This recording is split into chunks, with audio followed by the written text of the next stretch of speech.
Hey everyone, it's me, Doomlink, and welcome back to what I believe is actually a Hunting with Purpose recording. I don't know if I'm in the right position here.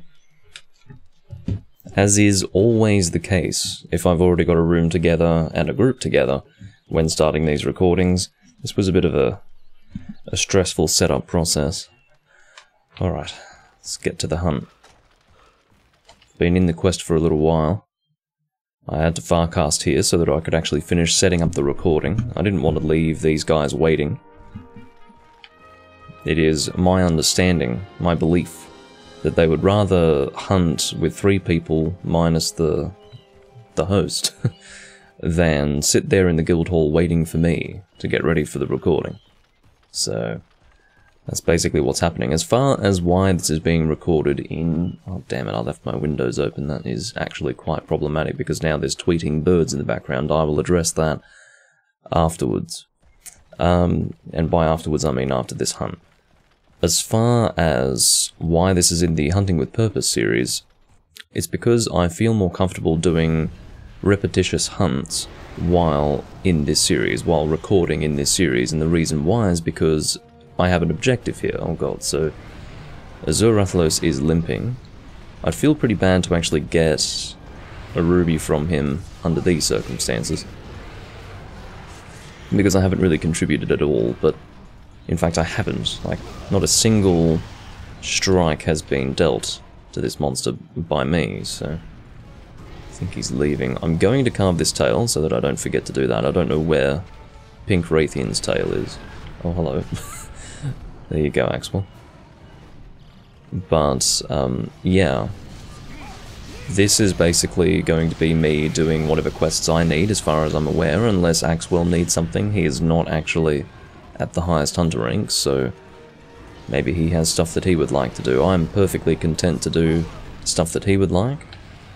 But yeah, I just don't want to worry so much about always doing a different hunt at the moment, because I want to be on task. I want to actually work towards building weapons and armor in this game, so yeah, the best series in which to do that would be the Hunting with Purpose series. I think the last time I was recording within this series was actually when I was helping Autonomic with whatever he was doing in Generations Ultimate, because I checked to see what my most recent Hunting with Purpose recordings were, and they were actually in Generations Ultimate.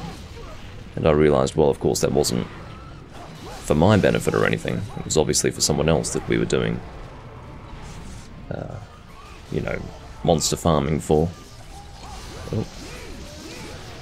So yeah, that's just to explain the difference between the Live Hunt series and the Hunting with Purpose series, for anyone who is unclear on that. Oh, I thought you were roaring. I can barely see what's going on because we've got this dead Rathalos in the way. But yeah, my current objective, and this objective was established in the previous recording that I did in Freedom 1, I need... well, what I really need is an Azure Rathalos ruby, keeping in mind that there is actually a ruby for each individual subspecies of Rathalos and Raytheon in this game. And I need that, as well as a strong Gravios wing in order to... uh-oh. 2 deaths so far. It's, I can't complain too much. I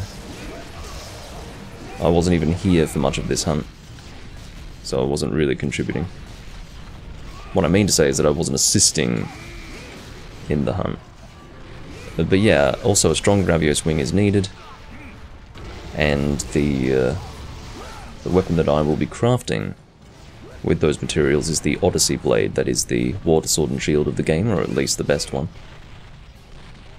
And making sword and shields, again, I apologize for the birds. If they are louder than usual, it is because I've kept my windows open. I mean, you guys might think little things like closing my windows before a recording is just for good measure. It's not just for good measure, it's actually a requirement, because otherwise, oh, that's right, I can't use items with my weapon out in this game. It's not just for my peace of mind, it's literally required, because the fauna of my country are so fucking loud that they must be shut out, basically. That is the situation. Now, admittedly, birds do not make for really disruptive background noise, but I want there to be a... want there to be as little background noise as possible, if you can appreciate that.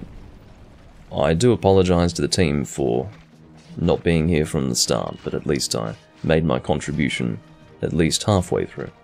I said at least twice, which is unnecessary and redundant. I will now get my chat up. I didn't have my chat up for a reason. The reason being that I barely had enough time to... Oh, Yells is pinging for the tail, which is good. Thank you for that. I assumed that's where the tail was because I did see that Pink Rathian started there. I'm not in need of Pink Rathian rubies at this time. I did actually get one in the previous video after doing this very quest. My objective, of course, being the other monster's ruby, but of course I would get the other one. So, luck was on my side, but not entirely, if you know what I mean. I'm a little bit concerned that I'm going to accidentally shift my green screen in trying to close those windows, and it must be said that my green screen at this time is in, like, a perfect position. It's all very finicky, this setup, so... yeah. I'm really just hoping that everything doesn't go to shit when I try to do that. Another one! 2 in a row! I can't believe this. This is the second time in a row I've done this quest, technically. And I've acquired, twice now, the wrong fucking ruby.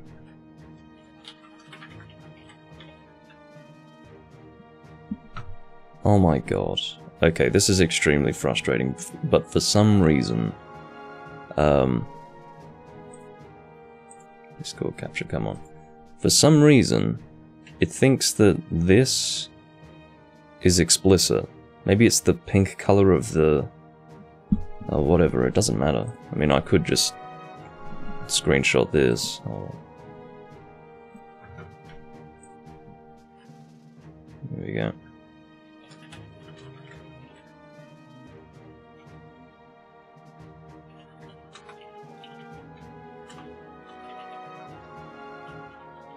I do hope that there is a good use for these rubies, because that's my second now.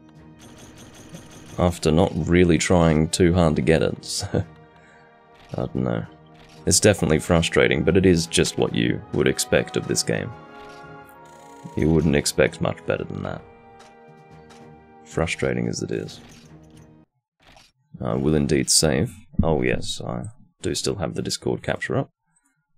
I need to be sure to remove that every time I bring it up. I don't really want to leave it on the screen. As far as what weapon I use, I mean, I'd love to use like a dragon weapon, but I don't have one outside of the Lao Shan Lung hammer, at least not fully upgraded, so I think I'll be using the Shining Wyvern Blade just for the moment. I do also need to work on making armor sets, that is important, but it's not so important. It's not as important as making weapons at this stage. I'm quite happy to have a general use armor set to just have for all weapons. Quite happy to do that. But yeah, so how many Pink Rathian rubies do I have now? Only 2. Okay, well, still. I've apparently got 2 regular Rathian rubies. I must have better luck with... oh no, I do have a Rathalos ruby as well. But I do think it would be appropriate to say that I have better luck with Rathian as opposed to Rathalos, whether it be the standard or the subspecies or what. Okay. Sorry that I haven't had the chat up this whole time. Hello Autonomic and hello Hossein. As far as the question of whether there are any rubies today, you've just had your answer. The answer is indeed yes. But the wrong ruby, really.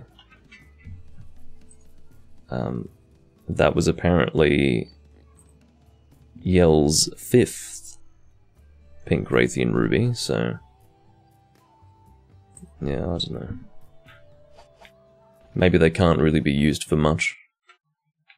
Sometimes you'll just get rare items that can't be used for all that much. Like certain rare items will be in high demand and then other ones will not be at all. So I will be skipping here if you can forgive me. Because I don't want to be sitting here eating all day. There you go.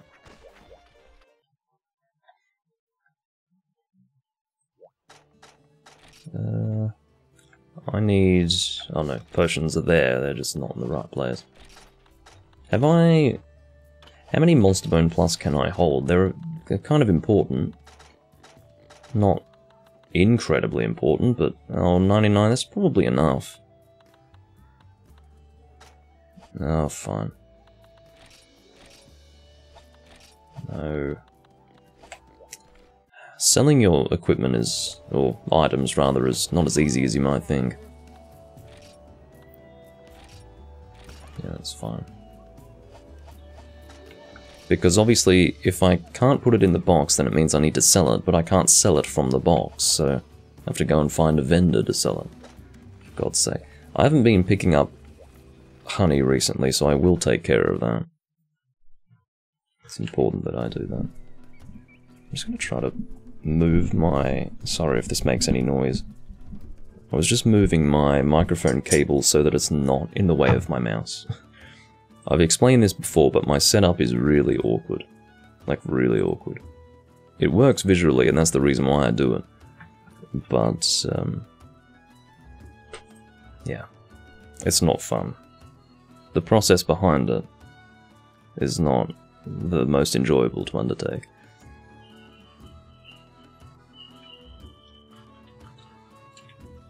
This SMTV SMT guy, excuse the birds, I will shut the windows momentarily. This guy is Axwell in-game, so I'm going to ask him if he needs anything.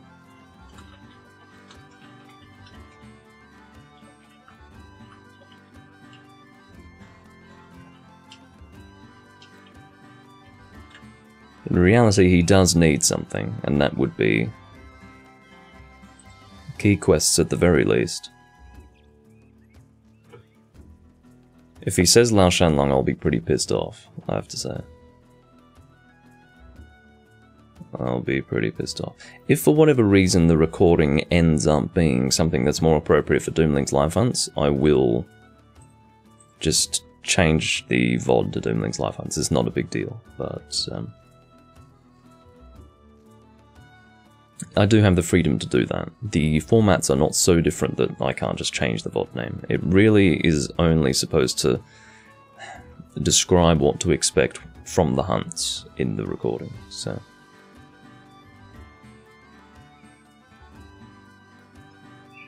He is typing in about... okay, that's it.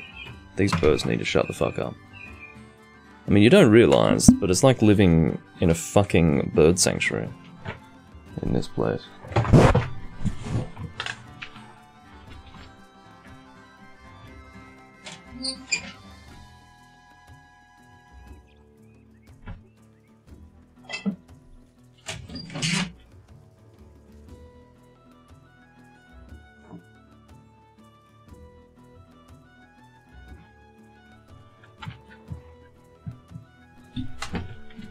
Oh goodness. Okay, so... oh, come on. Refocus, please. Thank you. Yeah, obviously one of my concerns is that... I'm trying to position myself so that I'm a little bit closer in the corner there. If you can see the sun doing weird things, just forgive it. Where can I find Paralysis Sac? Gendrome? I think it's Gendrome. It would be Thunder Sac and Electro Sac from Kezu, so I think he's going to be looking for Gendrome. Which is not very exciting. I mean, when I offered to do something of his, I didn't even imagine for a moment that he'd need a fucking Gendrome, but if that's what we're doing, then so be it. I guess I can live with that. But to say that I'm impressed by that is... yeah.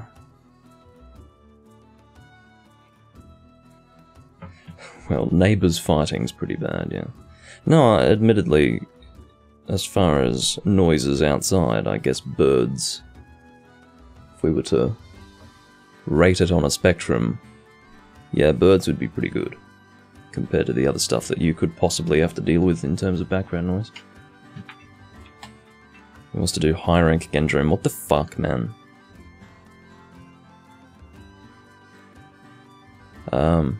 I mean, you need what you need, but you can solo that shit, can't you?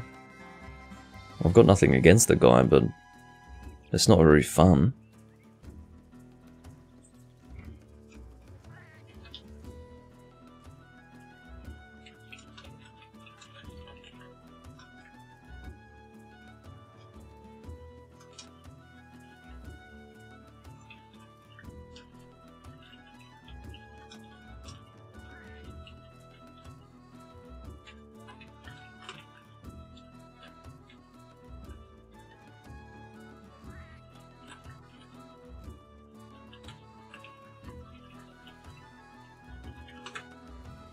I don't mind doing high rank Gendrum if that's all you need, but it's not a very exciting hunt.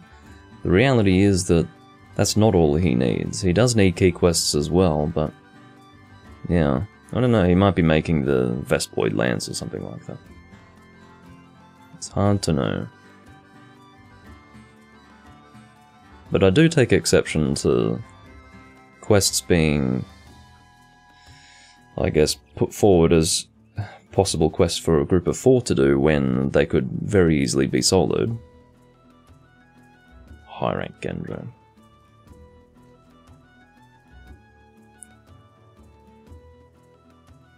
Well, I'm not really in need of black Diablos, but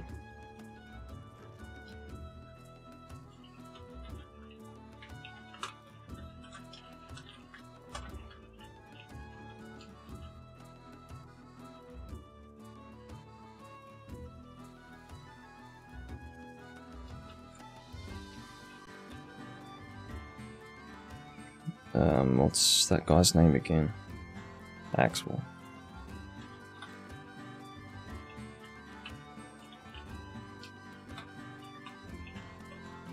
I mean, it may very well be the case that he's already gone back into the guild hall to post the quest, I really don't know. But yeah, high rank Gendrum's pretty woeful. Like, it's pathetic. Alright, so this is how you gather honey in this game, guys. You get like 3 or 4 chances to gather. You're not even guaranteed to get honey. Yeah, this is the highest upgrade to the honey gathering point that you can get. So I got 1 honey. If anyone really needed to know how far ahead of first gen a game like Monster Hunter Freedom Unite is, let that be a very clear indication. Because in Freedom Unite, you just gather once, and then you get a reward screen, basically, and it's like 4 to 6 honey. So, yeah, bit of an improvement upon that, I think you would have to agree. Alright, have I eaten? Yes. What is our next hunt? Is it actually going to be fucking high rank Gendrum? Do I have to resign myself to this? He posted Poison Siege, which is either Gypceros or Eardrome, I guess. I don't know which of the two.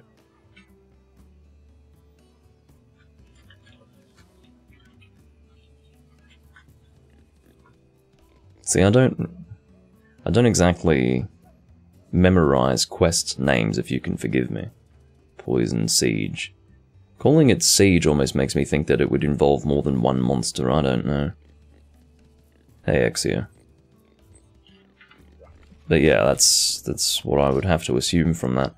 I'm happy to do Gypceros. I don't mind at all. I've done so many Gypceros at this point. Actually, no, I don't know. Not sure if it tells me how many. 29, well that's not all that much, is it? It feels like more than that. Well, now that has to cease. I mean, I don't know if you guys are in any way bothered by this fucking... It's like I've got a strobe light on me. That's the beauty of the sun, isn't it? I mean, it does weird shit like that. Anyway. I will use the Rathalos Fire Sword.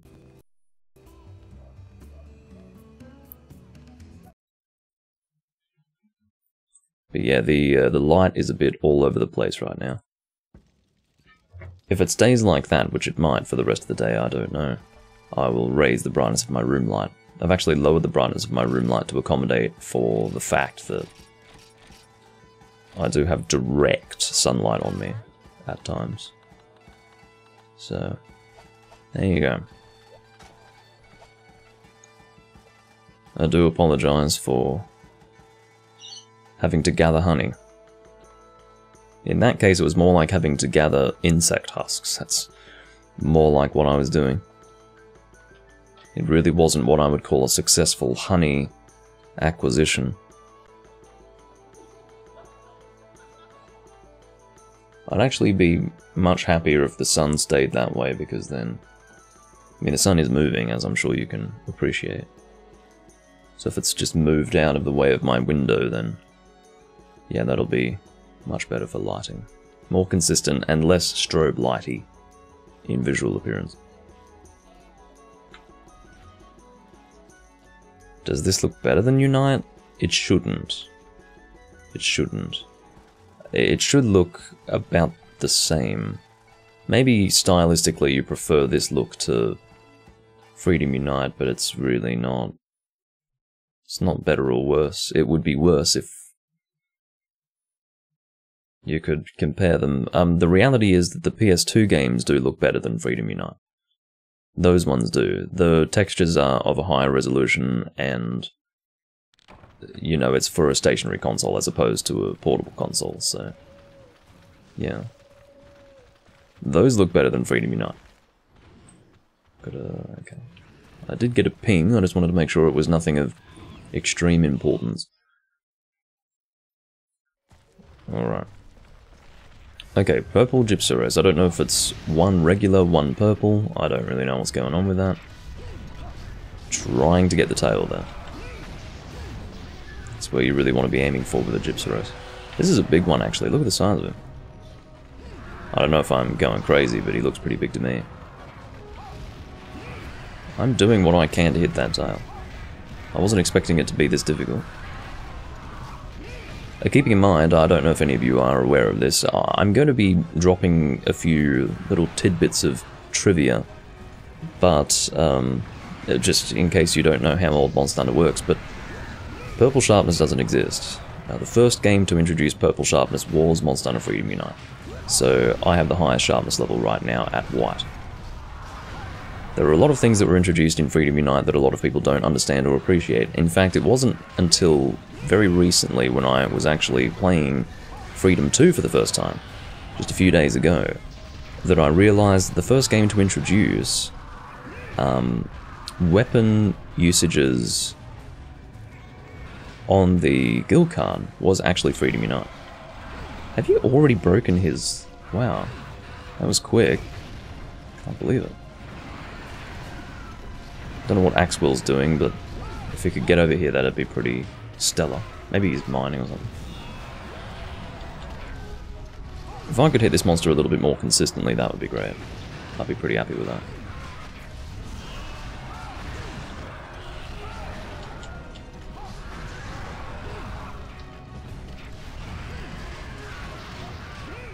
But yeah, being able to see how much you've used different weapons, that was a Freedom Unite thing. The guild card, I can show you the guild card in this game, it's really unimpressive. In fact, there isn't really an examine guild card button. There is, but it's freaking awkward. Oops, I wasn't expecting him to get up so quickly. There is an examine guild card button, but it's actually in edit. Like, you don't check the guild cards that you have and then, you know, select an option that says check your own guild card. You actually have to go into the edit option to check your own guild card. It's just... it's dysfunctional. Like, I don't know who the hell designed this game, but... maybe it was a team of monkeys or something, I'm not sure. It definitely isn't intuitive. It's not even close to being intuitive. I do have auto tracker so I can see whether the... whoops. I can see whether the monster is actually dead or not. And that's a dead Gypceros. Daigo probably doesn't realize that. Oh, Sun had a brief return there.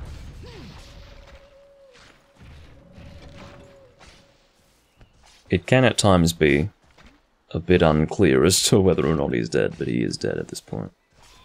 Seems like Axwell is busy mining or something. I don't know what he's doing. I can assume. It looks like he's in the cave area, so... yeah, I guess he's mining.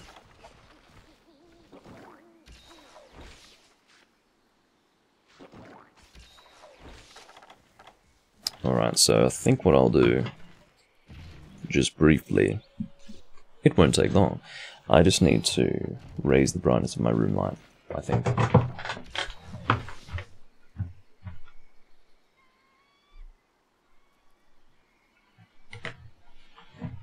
That should be appropriate. How are we going visually? It doesn't exactly remove the apparent strobe light effect.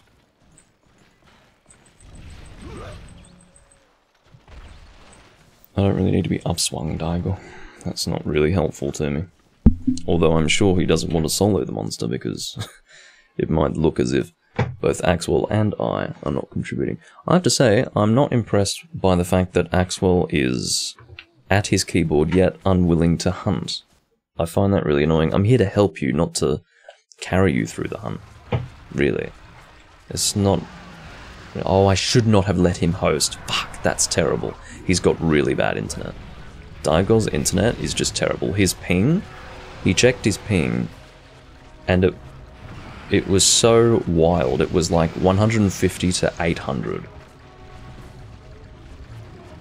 It was fucking shit. Anyway. That's called unstable internet. So, allowing him to host, and basically the first person to enter the area with the monster becomes the host. I mean, he should leave. He should realize that it's inappropriate for him to be hosting right now. But whatever. I mean, maybe he was upswinging me because he knew that I was supposed to host. Or that it would be better for me to host, but seriously. Oh, that's a poisoned Bullfang over there. Oh, it looks like Axwell is ready to contribute. If he joins the hunt at some point, I'm happy, but... yeah. I think I will go and sharpen up. I don't want to be bouncing on this asshole.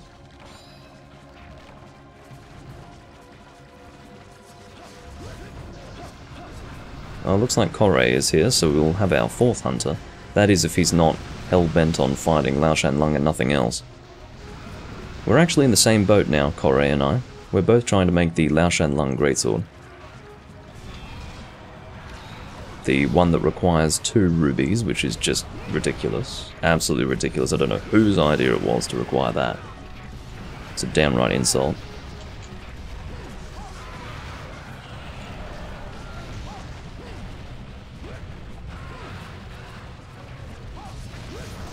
But I think you guys can appreciate the fact that it's actually pretty enjoyable to play a version of Monster Hunter where you're not able to charge a greatsword, and in swinging an uncharged greatsword you're actually dealing the best possible damage that you can with the weapon.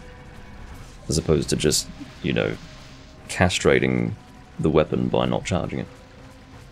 Figuratively speaking, of course. I don't know if Art of Unsheathing exists in this game, in other words, Critical Draw. Probably doesn't. It would be good in conjunction with Greatsword. See, I'm trying to get his fucking tail. He wakes up too quickly.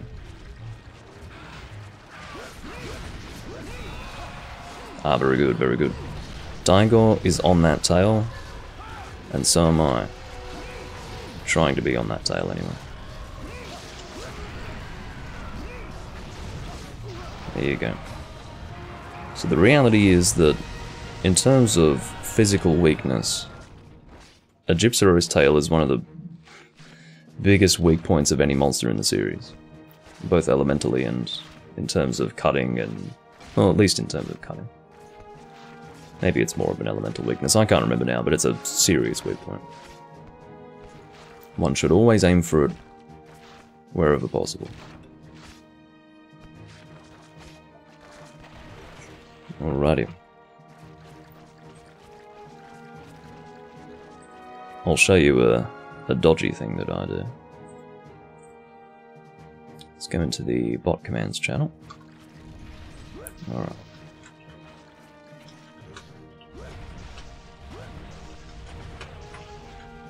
Let's see what we get out of that. Nah, it didn't work this time. Oh, I got 2. Just 2. Ideally, I'd get 4. If you don't even know what I'm doing, then it doesn't matter too much. What I will do is I will make it so that I'm not so orange. Drop that back a bit, there we go. I'm a little bit less orange now. I don't mind being, you know, brownish, or even a little bit orangey, but yeah, brilliant orange I think I can live without. Okay, what have we got here? Nothing of real interest. At this point, I guess I'm going to be selling my Monster Bone Plus. There is, by the way, no way to sell rewards. Like, this is the insult that is basically communicated through the system of this game. Not only do you just have to leave materials behind if you can't fit them into your item pouch at the end of a quest, you're not even allowed to sell them. You literally leave them there. You can't get any zenny out of them.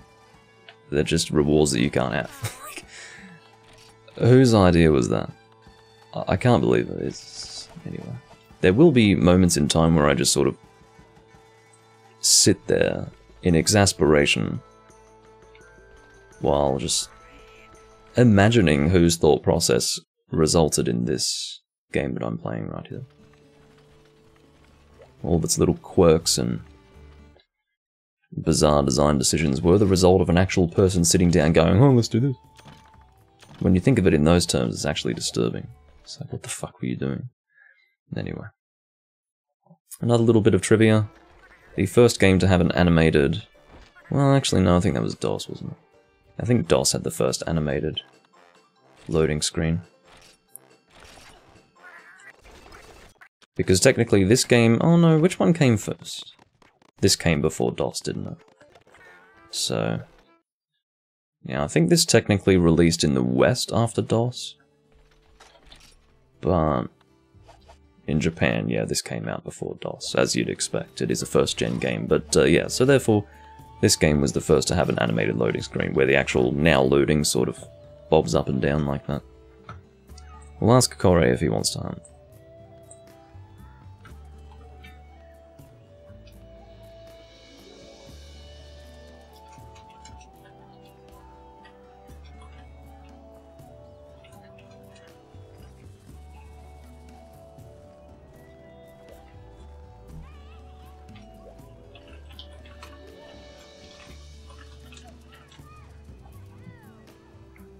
I'm probably going to ask for Pink and Azure again.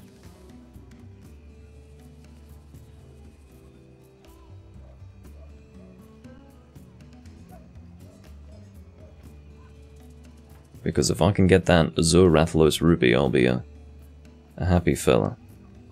Yell's dead. I didn't actually consider that.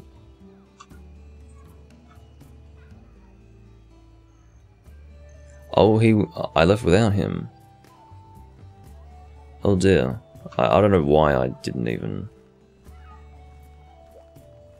How did I forget about him? I'll tell you what, I get so focused on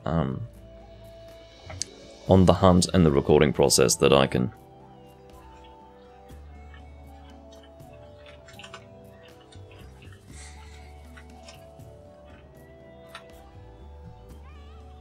Yeah, like, sometimes I'll just be so focused on something else that I don't even pay attention to what I'm doing in the game. In that situation, I guess, we just departed without him, but he's happy to have his slot taken or something.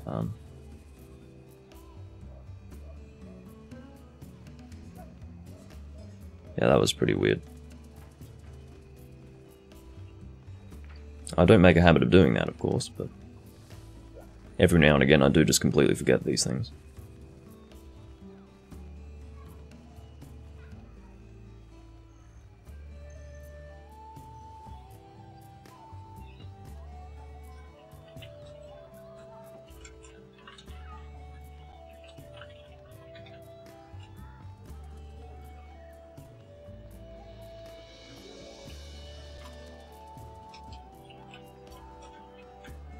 We'll do Pink and Azure again. 'Tis what I'm decided.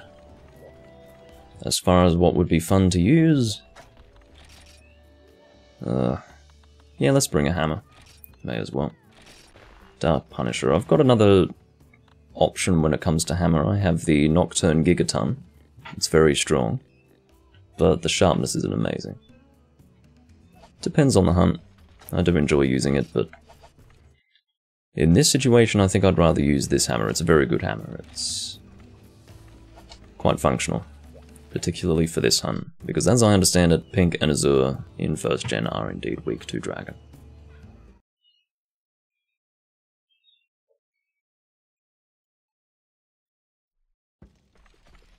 I wouldn't want to pull from knowledge acquired from the later games, because that sort of expectation that things will remain the same is usually going to be your undoing if you play older Monster Hunter. But it is the case that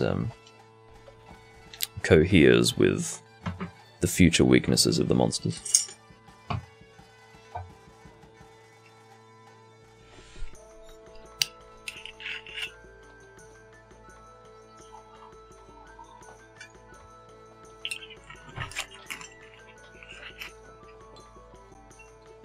Alright, Yells has taken his rightful place as 4th Hunter. My apologies, of course, for leaving without him before.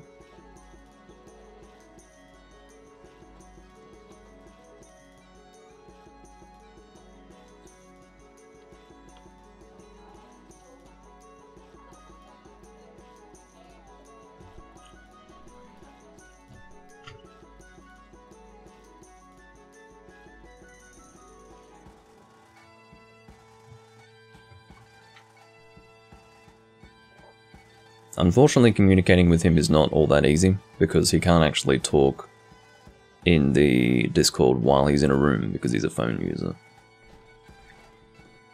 That is the sad reality of the situation.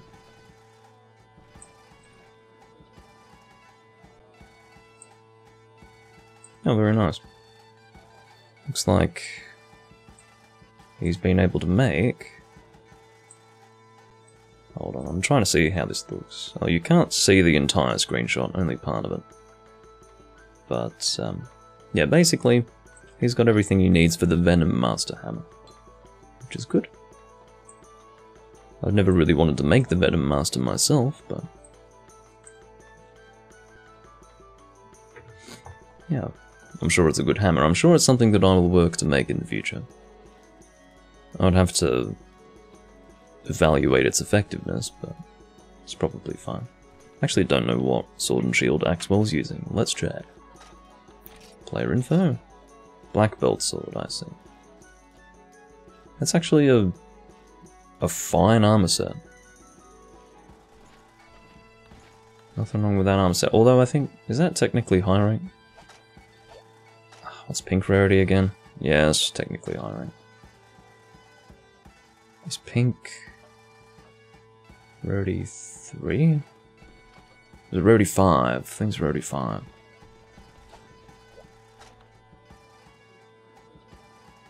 Yeah, it's rarity 5, and then blue's 6, and then orange is 7, as I recall. So that's actually technically G rank, I think. If you're wondering why rarities are different here, rarity 7 is the highest G rank rarity in this game. In other words, I've explained this before, but basically what we would recognize as like a high rank loadout, see how all this looks like high rank to our eyes? The reality is that there is no low rank, really. Low rank and high rank are the same. So what is apart from the norm is G rank in this game. And when I say apart from the norm, I mean like what would otherwise be Monoblues, Vambraces, becomes Vambraces S. Now, the fact that it becomes Vambraces S is an indication of the fact that it is G rank because it's different from the standard. So, yeah, it wasn't until Freedom Unite again where we had rarities up to 10.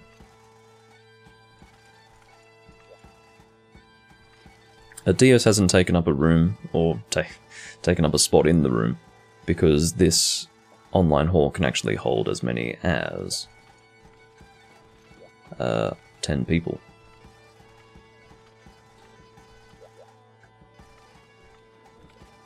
Just waiting for this guy to appear. Don't know where he is actually.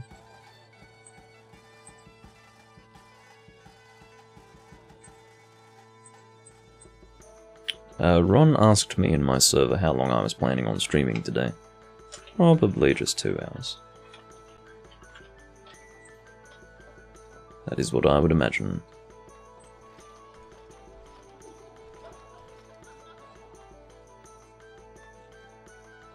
Not sure where the other fella has gotten to. If that makes sense. We do have Indio now looking for a haul. Indio has been playing Monster Hunter G lately, which I'd love to play. I mean, I'd be quite happy to play Monster Hunter G, but I just want to focus on this game first. I talked about that in the previous video. I don't want to spread myself too thin, because they are very similar games. This game and G are very similar. Just different enough that it doesn't feel like you're playing the exact same game, but similar enough that I feel like I'd get burnt out really easily if I had to work from scratch on that game, you know.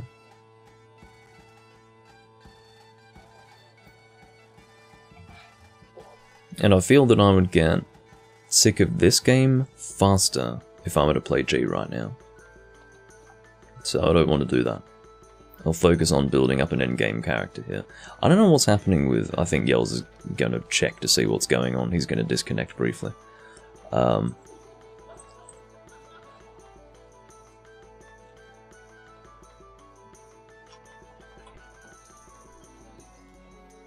are you checking his avatar? There's nothing to check.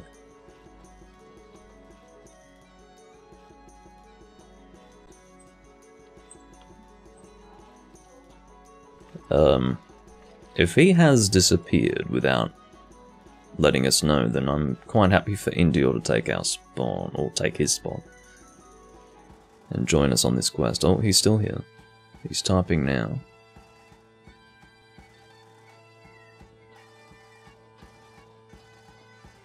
I'm patient, but, you know, if he's going to disappear like this, I'd like some forewarning.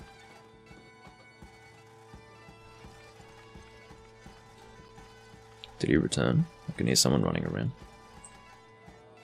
Oh, Yells is going to see what's going on. Again, he can't talk in here unless he disconnects from there. Oh, he's typing now, Daigo. I mean, you guys can't see because I... Oh, okay. Be nice if you let us know sooner.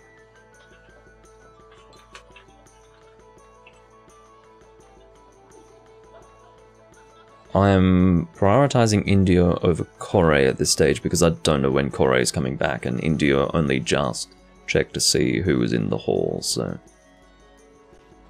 we'll try to get him in.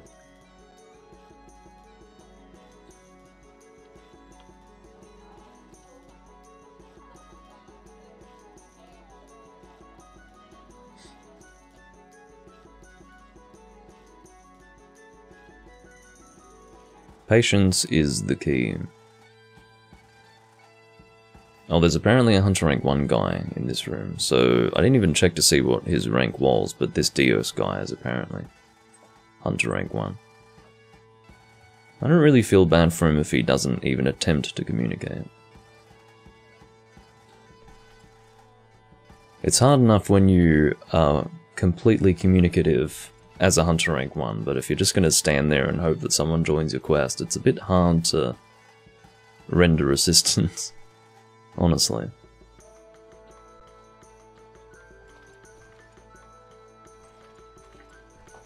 I mean, I'm happy to depart with 3 if Indio doesn't seem like he's coming.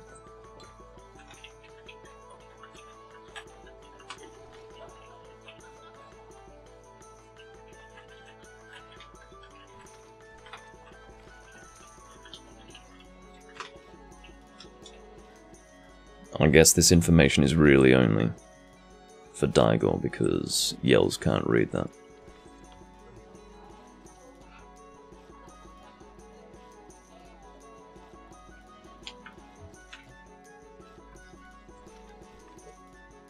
I'll give him 30 seconds. And by him I mean Indio.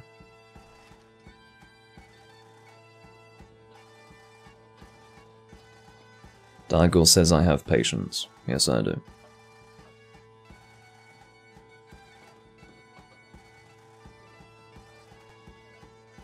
I just like having a consistent group to hunt with, you know? Alrighty. So this time I'm using the hammer, keeping in mind that hammer in this generation of Monster Hunter does not have KO capabilities. It's just an impact weapon. Doesn't mean that it's bad, just means that it's not as good as most of us have become used to it being.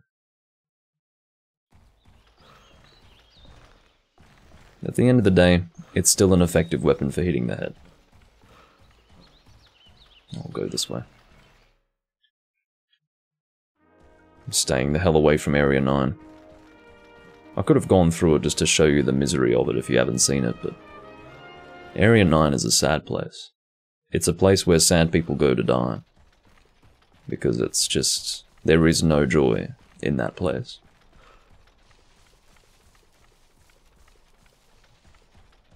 It's basically the Monster Hunter equivalent of Aokigahara. Which is, yeah, not an... by no means an understatement. Or an overstatement, rather.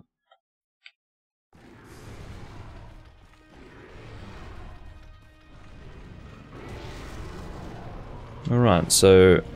oh no, it looks like Pink Raytheon's heading over to the sand place. Which is good. You can see that the... I guess effective distance of the Super Pound is very weird. I'm going to try and not mess around with Daigor too much. He will be aiming for the head. For maximum damage. Trying to get a turnaround golf swing here. Well, I tried. I started it a bit too early. Very good.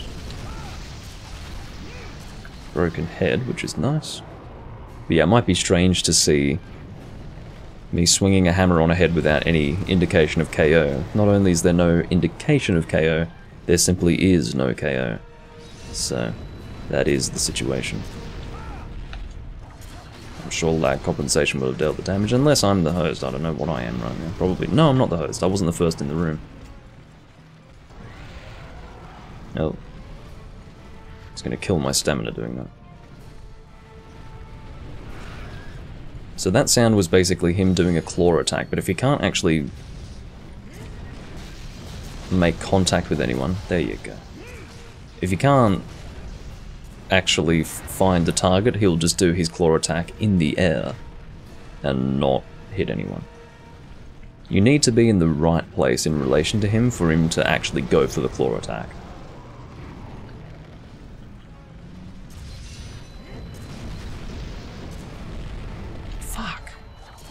Unfortunately, because of the input detection issues of this game, you can spin out fairly easily, because if for whatever reason the game refuses to accept your button input when you're supposed to do the attack, then you just spin out, obviously, because you miss the window of effectiveness.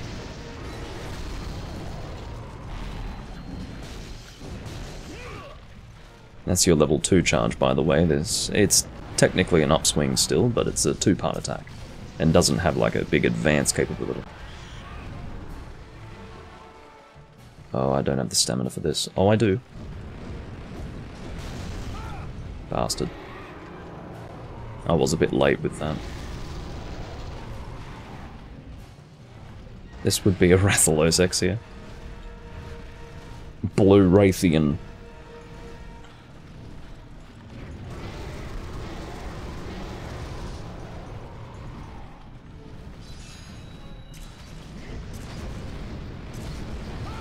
There you go. That's what I was looking for. That was very clean, by the way. Golf swing on the head to knock him out of the air into a tail cut. Very clean. I mean, it might not look clean because the animations are a bit jumpy and outdated, but still. Oh, I wasn't expecting a second round of those. Can I get it in time? No. What I mean by no is that my positioning was off. Because I got a bit excited. It's going to kill my stamina there again. I could go for the triple pound goal swing. Oh, fucking hell. The wind press created by him falling actually cancelled that. He wouldn't have created wind press as quickly had he not fallen at that moment, that's the point. Oh, Silver Athlos is awful in this game. He just fucking flies all day. Awful creature. Oh. Yells was in the bad position.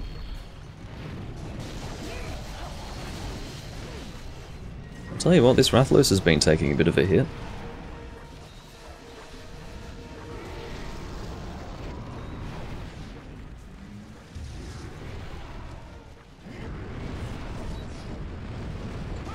There you go. Oh, I was hoping that he'd continue forward. Oh, Pink Rathian's coming. If I can kill him here, this would be great. I got them both. On the head. Double fucking golf swing on the head. I'll take what I can get. If that's what you're gonna give me, game, then I'll take it. Did I carve the tail of this guy? I think I did. I should have. Oh, fuck's sake. See the width of that hitbox? Is that not disgusting? Oh, hello. How are you feeling, Rathian? You get to enjoy the beauty of the first-gen camera now. If it seems like nothing can be seen, it's because nothing can be seen. That is a dead Azurath. I was going to make sure... Okay, I did carve that. What did I get? Carapace. I am going to carve, if you can forgive me. This is the monster that I need the rare material for, or the rare material of. Hunts are going well, Arexion.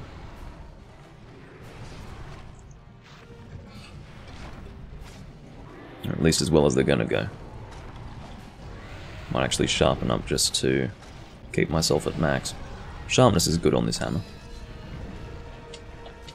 Come on, fucking trying to do a draw attack. There you go. I'll do a level 2. Oh, perhaps not.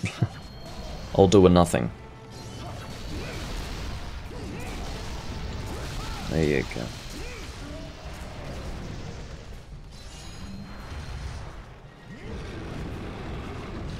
Oh yeah, I remember that you were doing Freedom 1. Arexion, you're always welcome to play. If you're gonna play on emulator. Always happy to have someone to play with as well. I plan to build up this character very, very well. It's probably halfway to being well built at this point.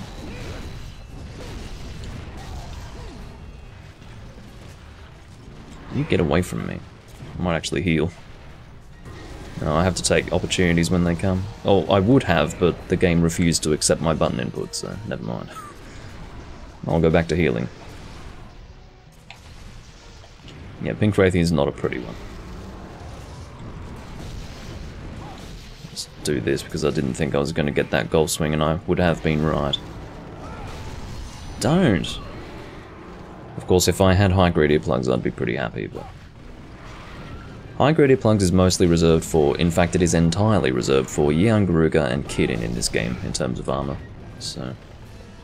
I don't know if I will ever subject you guys, while live, to a Garuga hunt. It's like Fatalis level bad. It's so bad. Yian Garuga is basically a fucking Elder Dragon in this game. Not... I mean, he is a de facto Elder Dragon in terms of how you hunt him. You can repel him, and he takes like 30 minutes to die, so... I don't know whose idea that was, but it was someone's idea, and I don't like it. Ugh.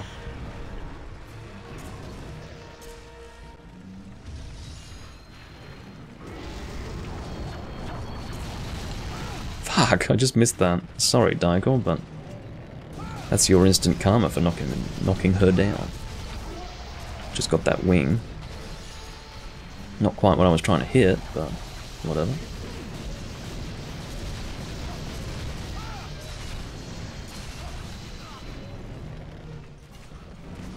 Do a super pound here.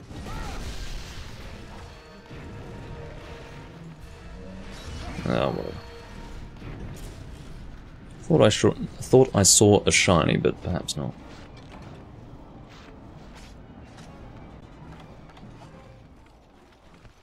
I like how it didn't even look as if she were going into this area. I don't think I'm going to let her sleep. Couldn't be bothered with that. I mean, it's always nice to do a wake-up hit, I guess, but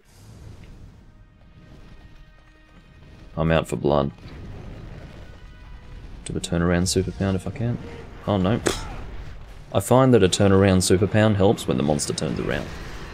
I feel like that's important. Oh, for fuck's sake.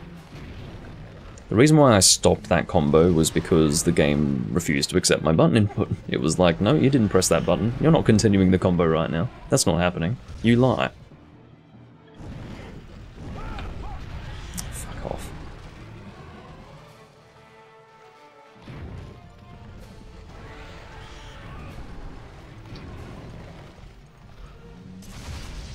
Oh, that was a nice shot of a Raytheon's chest. Monsters exposed. Their naughty secrets revealed.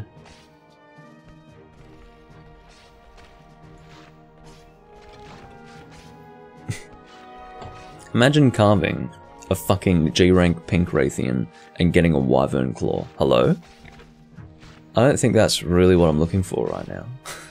I don't know, but yeah. It's definitely not what I'm looking for. Did I carve that tail? I should have, right? I think so. Just in case, I will go and check.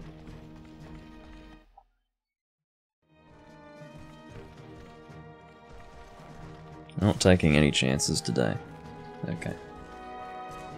Now let's cross our fingers for a fucking Azure Rathalos ruby in the rewards. We will see what we can get. We might just continue with 3 because neither Indio nor Corre have made themselves available verbally, so we'll just continue with this group. Yeah. Don't know what I was expecting really. So hard monster bones I do have space for, so I will keep those.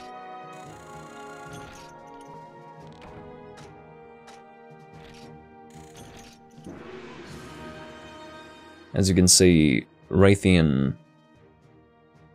Okay, subspecies do not get their own monster in the monster list. That was a Raytheon, so... That's how subspecies were originally treated. They were literally the same monster, just a different version of it. So they were marked as their regular counterpart as well. That was the situation. And I shouldn't be speaking in the past tense because I'm sitting here playing it right now. It is present tense. Alright. I'm gonna go and try my luck at gathering honey again. We need to speak very nicely and gently to the honey box. Come, honey box. You would like to give me honey today, wouldn't you? Yes, you would. Yes, you would. Very good. I can't exactly crouch carve here. Or crouch gather, in this case. Very good. 3 honey? It's my lucky day. Just have to speak to it nicely. 4. Holy shit, what's going on? So that'll be the max. I can't believe what I just witnessed. 4 honey in one go. That's unusual. There's no item box here, by the way. You just have to put it in your inventory, then go back to your box in your house if you want to put this shit away. That is the reality. That's what you have to deal with around here. 4 honey in one go. Holy fuck. Can't believe it. Can't even fit honey in because guess what? Stacks up to 10, guys. In a G rank game with 3 fucking box pages, I can only stack honey up to 10. I mean, this game, what this game does is it throws you on the ground, and then while you're on the ground, it actually kicks you while you're down. Like, it'll kick you in the ribs over and over again. Until you just never try to get up. Alright, let's take this bomb out and then put our fucking honey away. Unbelievable. Yes, I don't need to put Monster Hunter Bone Plus away. I'm sorry for even suggesting that that was a good idea.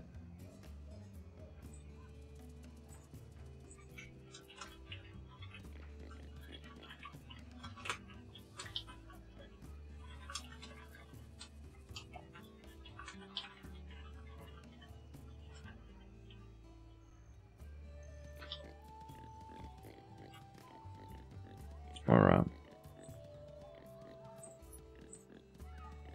I guess we'll continue with that quest unless they would rather not. I don't want to use the Deadly Battle Axe. I'm sick of this Sword and Shield. This was the one that I used to get to G rank, basically. Let's use the Nocturne Gigaton. It's still a hammer, but it's fine. If you've noticed, I don't really have any lances at the moment. I'm not against the lance. I mean, I am, actually. The lance weapon type I find is the worst weapon type to use when you're having to deal with bad input detection. Because you're just thrusting away and then you stop thrusting, and you're just standing there, unable to do anything because your character refuses to thrust the lance. It's just stupid, because the thing is, the faster you get your combo out, the faster you can evade to the side or backwards to get away from whatever the monster might do next. But if I'm attacking with my lance and then my character just randomly decides to stop attacking with it, it's terrible. I mean, I'm stuck there. The lance is just really, really bad in this sort of situation, so yeah. At the moment, not really feeling like using the lance. The long-term plan is to... oh wait, I need to sell this. The long-term plan is to get to a point in this game where I don't really need anything anymore, and then I will basically switch to Monster Hunter Portable, because I can transfer my save over to Monster Hunter Portable. Now, the difference between this game and Portable is that it's actually, as far as I can tell, completely without input detection issues. And it's really nice to play. Every now and again, you know, someone will post Japanese DLC, which I can't do in my European version of the game. So I'll go and switch over to the Japanese version, Monster Hunter Portable.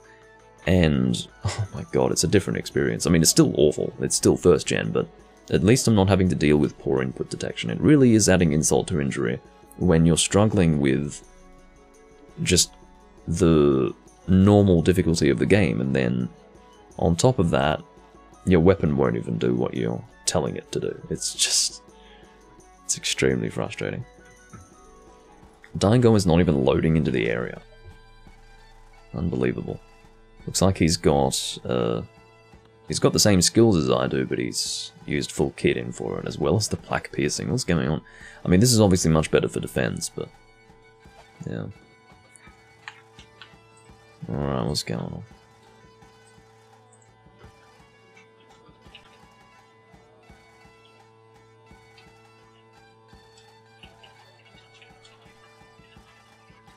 If I say he's invisible, that would actually mean something else.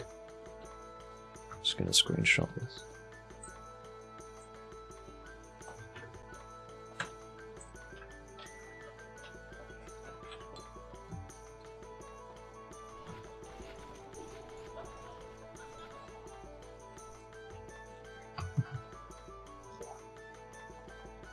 Hey, Wonderlord.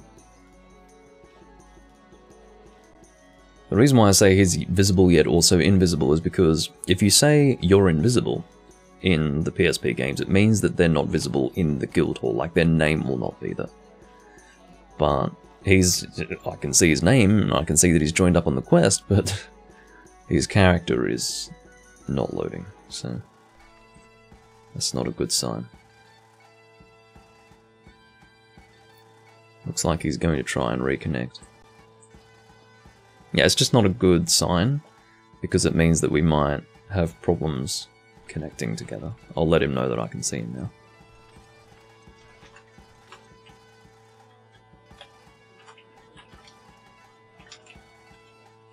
Basically, if we have problems connecting together, as I've just said, it might create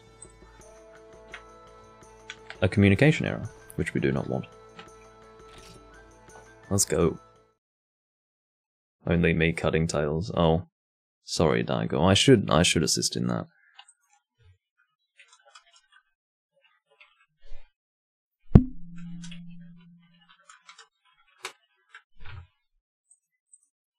Yeah, I'll bring Greatsword next time. Oh, hello. Not much I can do about that. If you're gonna roar immediately. Don't do that. If you're going to Area 9, I swear to God, don't go to Area 5. Oh, you're doing around the world. Okay. Oh, thank God. Watch him fly in at an angle.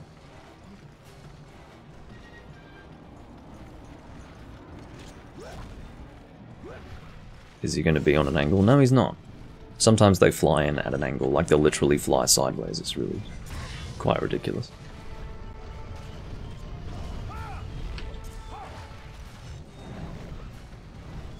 I can only hope the damage was dealt. If not, then too bad, but...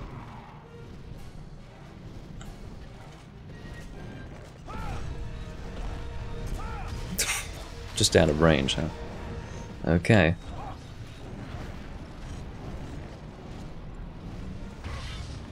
Look at the size of these spikes. Imagine being on the receiving end of one of those. Imagine getting hit by that.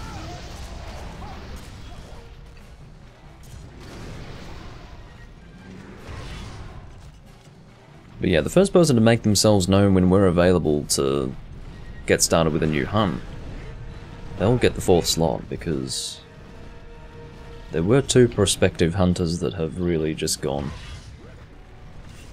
Well, they've disappeared, absent without leave. Not that they require our leave, but... settle for... Oh no, I can get a level 3. Or not. Apparently I'm settling for level 2 after all.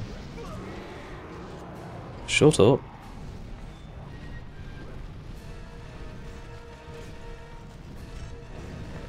What greatsword does Daigo have? That's...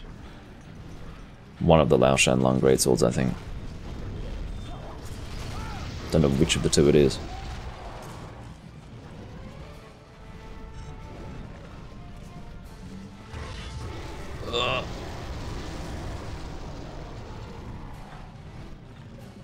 No!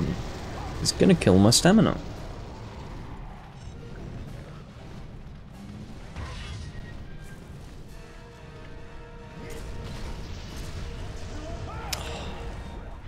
There's always something that prevents me from hitting the head. I mean, I can hope that in some cases I'm getting the damage off by way of lag compensation, but seriously. In terms of what's visually working on my screen, it's pretty woeful.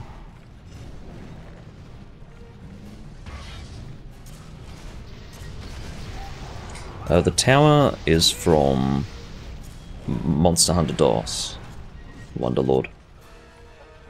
And in Monster Hunter DOS, Freedom 2 and Freedom Unite, you have both the full tower and the arena. The arena... well, maybe the arena is from Freedom Unite. The arena might just be from Freedom Unite. It made a return in Free Ultimate, but... yeah. In Freedom Unite, at least, you'll fight Gold Rathian and Silver Rathalos in the tower arena. Yeah, I like the tower, it's pretty cool. It's very boring to walk through, but, you know, it is nice.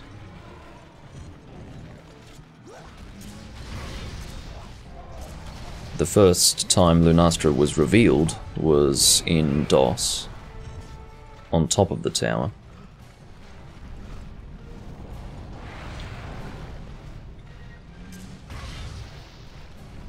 As part of the Monster Hunter DOS opening cinematic, you just see her flying down onto the tower.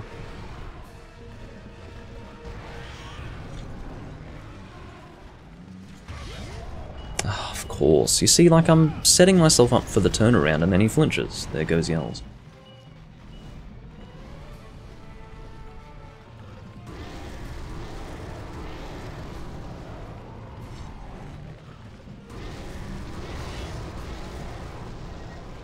I'm glad the tail's been taken off anyway. Uh-oh. Look who's coming.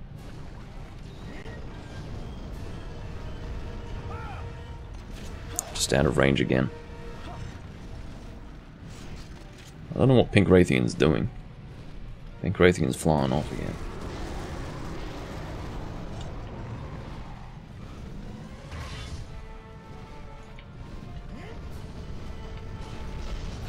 There you go.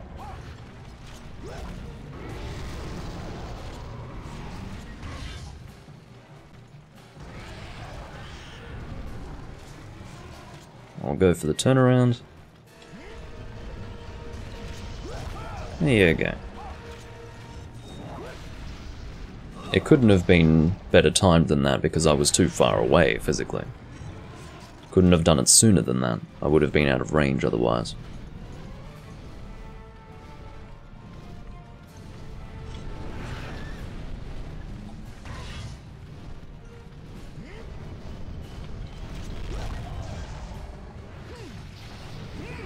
Sharpen that greatsword, Daigo. You shouldn't be bouncing with that thing. No, don't. You better not go to 9. Good. I'm quite happy for you to go over there. Just, oh, let's get that tail. We don't want to forget. This is why I always go and carve as soon as possible, because I do sometimes forget. I'm so focused on pursuing the monster that I just don't actually carve the tail sometimes.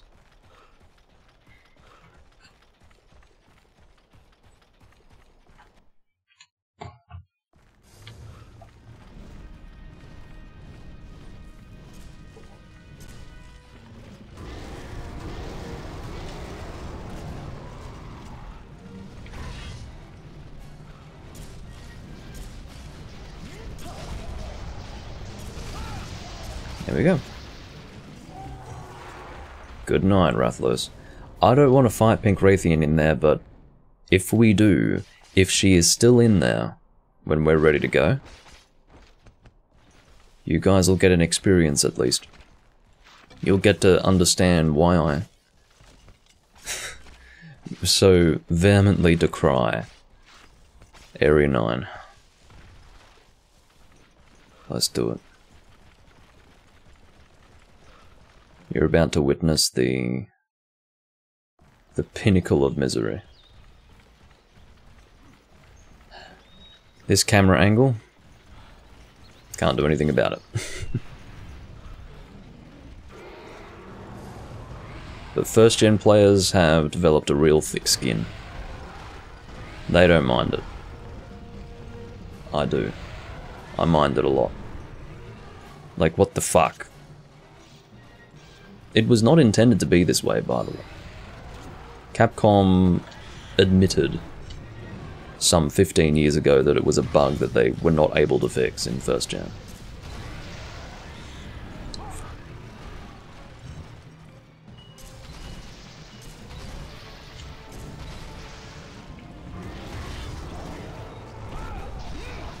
As far as like getting a perspective, like, yeah.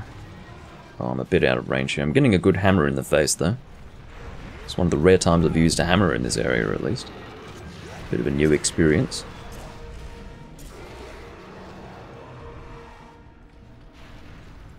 Yeah, I didn't realise that charging a hammer in this area would basically result in... zero zerability. Zerability. Zero visibility, there you go. Yeah, this is the closest to first-person Monster Hunter. Yeah. Hammer in face. Fuck, I think I'm out of range now. Yep. All it takes is a flinch. Isn't this just Delightful. Please flinch. I want you to flinch. Oh, bouncing off the wings now. Oh. What am I doing? Flinching her before she could do a tail swing is what I'm doing. Yeah. I'll tell you what, it's immersive. In some weird way.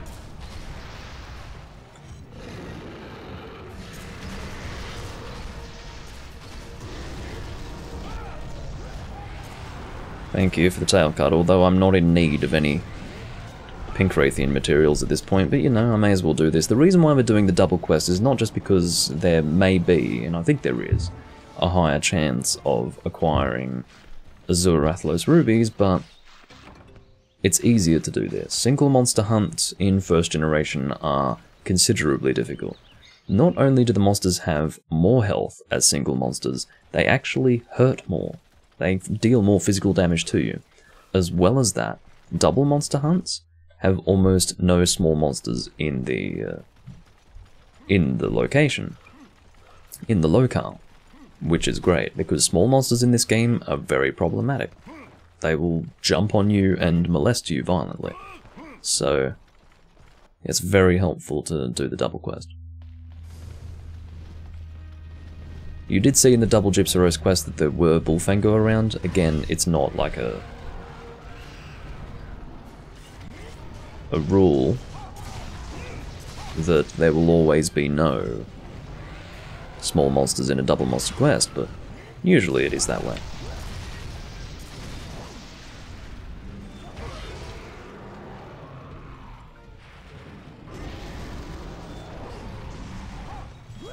Yeah, it is immersive because we are the hammer. I feel like the hammer that's being used by the hunter.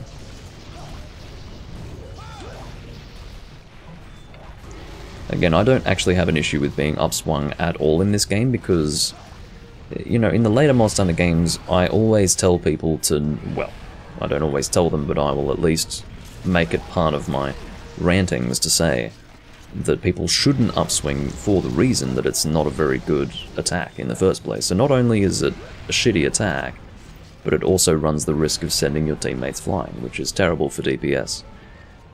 The reality is that upswing is that, oh, for fuck's sake, that was supposed to be a draw charge for the hammer, but I started gathering on a position that had no gathering node visually on the ground, so that's nice.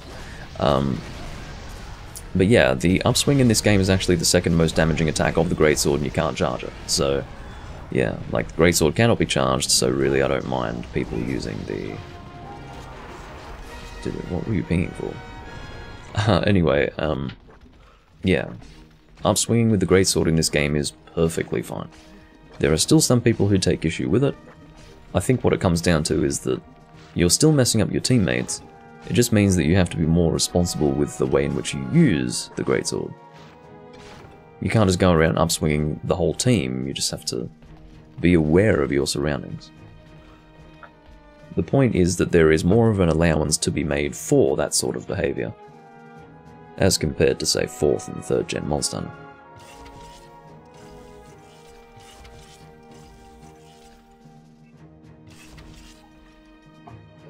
Let's see what we can get.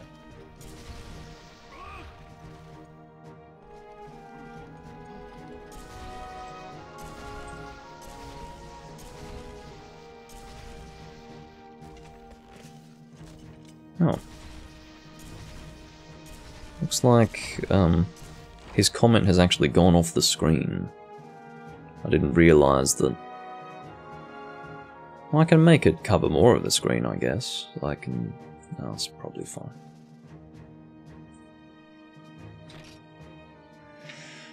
I'll never get that Azure Ruby. I will one day, but... Yeah, that's correct, Wonderlord. Sword and Shield was treated as the beginner's weapon type. Hey, Gold Crown Rathalos, I'll take it. He looked pretty big, but I wasn't sure. Of course, if you are the type to crown hunt, it's much easier in a game where there are not separate monsters for each subspecies in the monster list. Looks like Corey has posted something. I don't know if that's him wanting to hunt with us or if he's got another group together. I really don't know. Assuming he's posted this, yeah. Pink and Azure. Oh, he's happy to hunt. Okay. That's encouraging. I might bring Sword and Shield again. So, got 6 Raytheon Rubies without getting the blue one. Hard to believe they are giving the same odds since something happening not just for myself but everyone I hunt Ruby with. So what he's basically saying is that everyone seems to get Pink Raytheon Rubies more than Azure Rathalos Rubies, yet the drop rates are allegedly the same. So, that is annoying, but I will say that one way in which you can actually get rubies in this game from these monsters is you can do what are called tail runs. You go into the quest, cut the tail, carve the tail. If you don't get what you want, try again. I did that with Azure Rathalos, and I think I got something within the region of 14 plates. I did it so much, I probably must have cut like 60 to 70 tails or more. I got 14 plates, not a single ruby. I mean, that's the sort of thing that you just have to deal with in this game. That's life in first gen. It's really miserable, but you learn to live with it.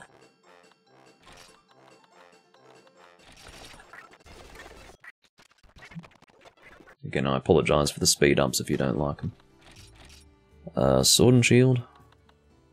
Actually no, I will bring a Greatsword to assist in the cutting of tails, as I said I would.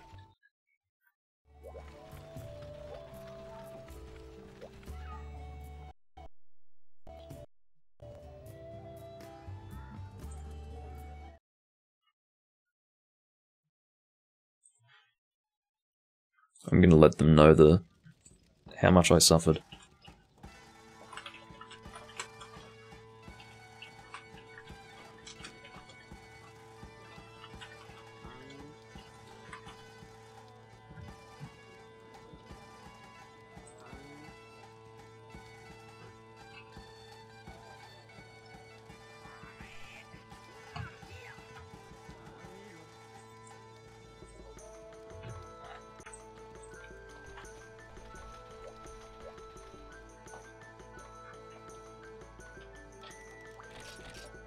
Alright.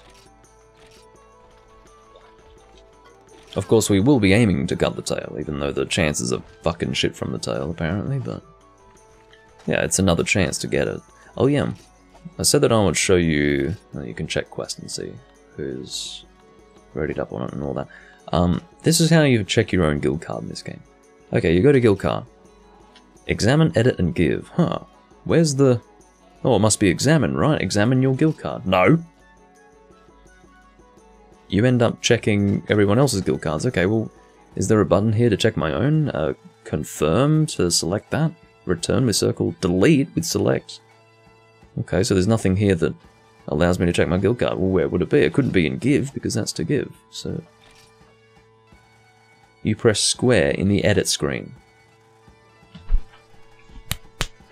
Anyway, so... this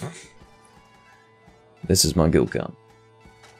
Very limited information in here. No weapon uses or anything like that. It's just, yeah, and apparently my title is Blazing Mountain. I don't really find that describes me all that well, but yeah.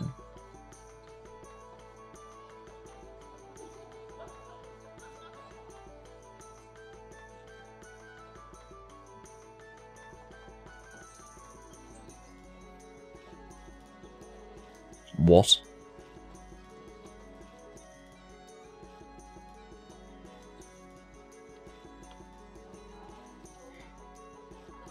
You got 5. In doing this quest, over time, he's picked up 5 Azure Rubies and 1 Pink Ruby. So I guess it's not that way for everyone. Some people get better luck with Azure Rubies. I guess that just does go to show that, in actual fact, the drop rates are the same, and some people have better luck with one or the other. Yes, Blazing Mountain of Doom. That's me.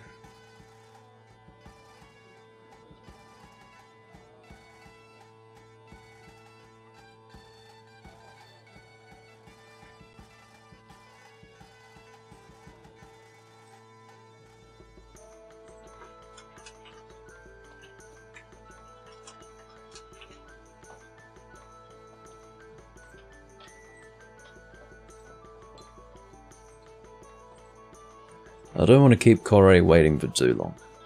He had already chosen to sit in the hall with my quest posted on the board, waiting for us to return, so, which I do appreciate.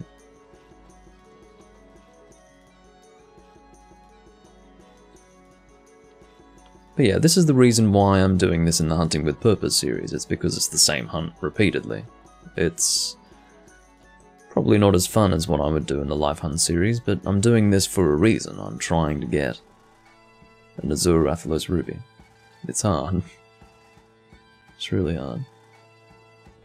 But I'll get it one day. It's very important that I get it. I need it for the Odyssey Blade. It's the best water element sword and shield in the game. So, yeah. What that translates to is that sword and shield being the most damaging weapon type in the game, that's a really important weapon for me to make. The Odyssey Blade. So I need this Azure Rathalos Ruby. I still haven't gotten one in the entire time I've played this game, so oh, don't fucking start in here. I think we all started in here except for Daigor. I really don't. You get to see the terrible texture of the Epitaph Blade in this game a little bit more closely, which is lovely. Compare this to Try and you'll realise, wow, okay. Things improved a little bit.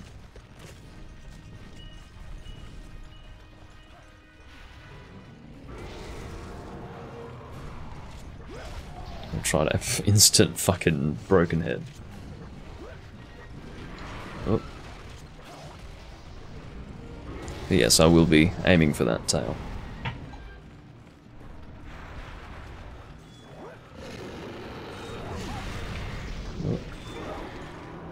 Actually, I do remember doing some tail runs on camera. I think when I was trying to get a group together one time while doing a Freedom 1 recording, I was doing solo Rathalos, Azure Rathalos tail runs.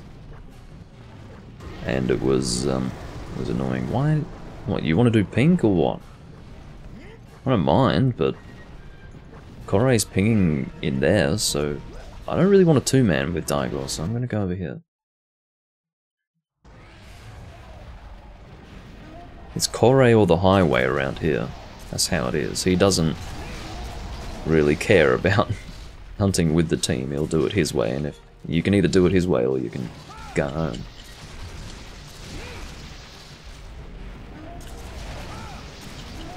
There's no real point in half the team damage being with a different monster if Corey is using paralysis, as you can clearly see.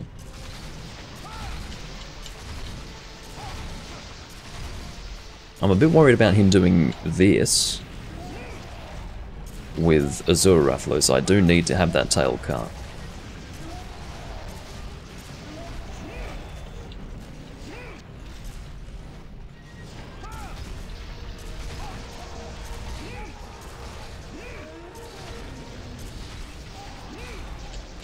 Hopefully I'm not in range. Oh, fortunately it didn't hit Yells though.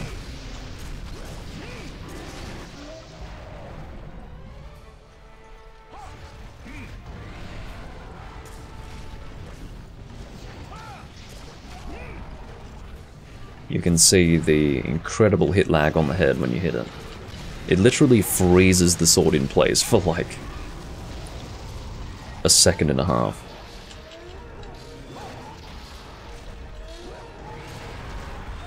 And it is very satisfying. Hit lag is all about, it adds satisfaction to the process. You know you're doing it. Sorry, Daigor, if I hit you. Fortunately, I didn't. Actually, Daigor's weapon doesn't have dragon damage. It's no element.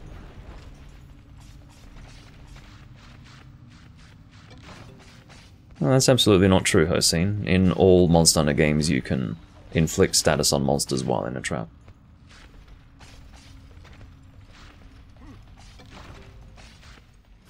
That's very strange. The ideal situation, if you're going to paralyze a monster, is to do it while the monster's in a pitfall, because it extends the length of time that the pitfall takes place. Got a plate from the Pink Rathian, which is nice, I guess. Don't know why Corey is going over there. What are you doing? Bring Psycho Serums instead of throwing yourself into the opposite direction to where the monster is. Unless he's just waiting for the monster to eventually go over there.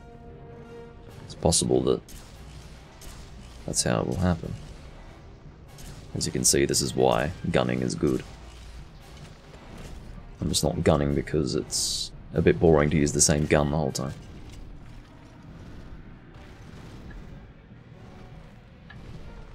Oh god, what are you... Alright, let's go down. I think if we go down, he'll follow.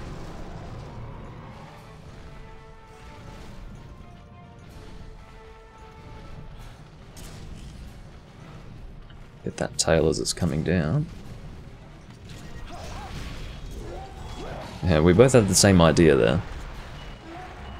Awkward timing for a paralysis, but still. Who's pinging and what for?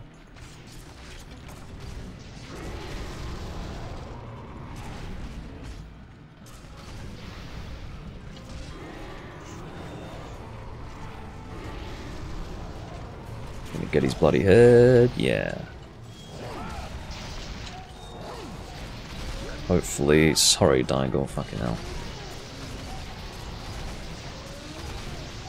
I don't know if he's pinging accidentally. It's not really possible to accidentally ping. You have to open the menu to do it here. Actually, no, it's in the gestures menu. You have to open that, go to gestures, and then you can beacon with square. I don't know whose idea that was, but...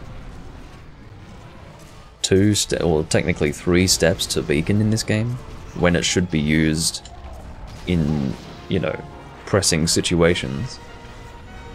For fuck's sake.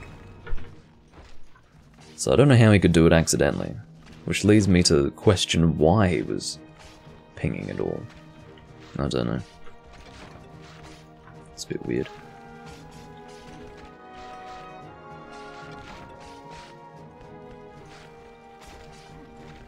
One day I will get what I need.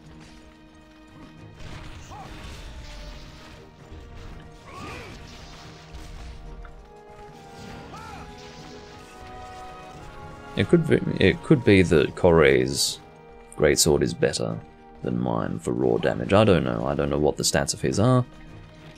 My greatsword's perfectly fine. It's just you can technically get a little better than that. I'll make a raw greatsword eventually. For the moment, it's not really a high priority. I mean, this is good enough, you know. I like the design of it too.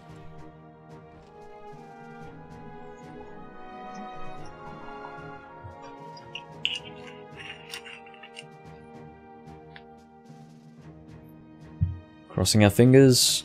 No. Not this time, sadly. I'm getting a decent amount of money.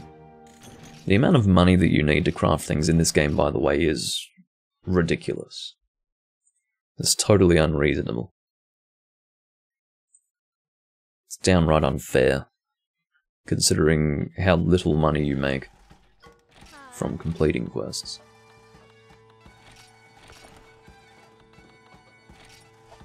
Sell this Wyvern Claw, there you go. Didn't use any potions that time.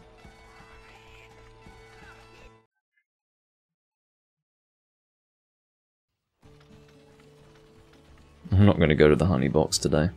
Well, not this time anyway. Already been there today, technically. Not just technically, but that is manifestly the case. I apparently haven't picked up a Pink Rathian plate before, so... Okay. Here we go again. What can I... Oh, what if I need a bug hopper? I don't know if I need a bug hopper. So I have to find a thing to... Regular bones? I might need regular bones. I don't know. Fuck. Oh, these tickets. Fucking... What a waste of time. Anyway. What do I really not need?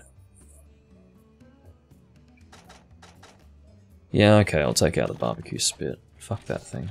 I think that's a good recommendation.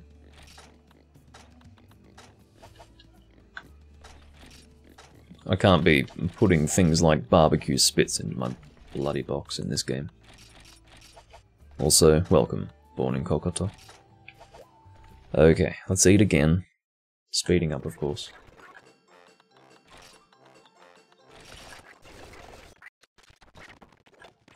Alright.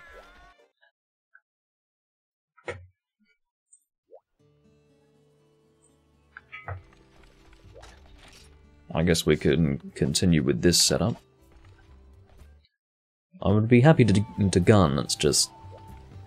I want to contribute to tail cuts. I've been doing pretty well. I might have crashed the emulator. Yeah, it's looking like I have. Why is that? No, Hunsterverse isn't down. Okay, I crashed the emulator for some reason. Oh, no, actually. Just a communication error. In that case, I might close and reopen the emulator just to make sure. I'm going to save the game. Just to save what I've done. I don't think it saves your food boosts, but I at least want to save what I've done with my inventory and my box.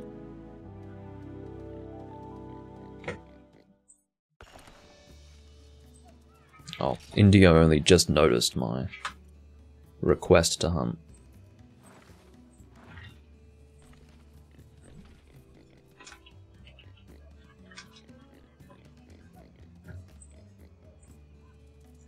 Alright, I'll go and close the emulator and reopen it.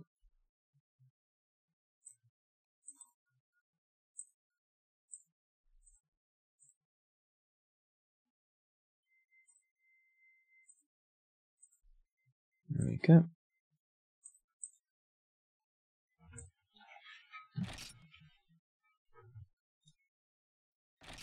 You can see the startup process of the game.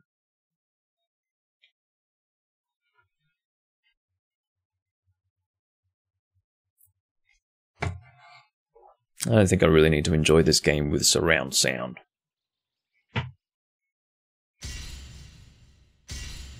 Not really in need of that.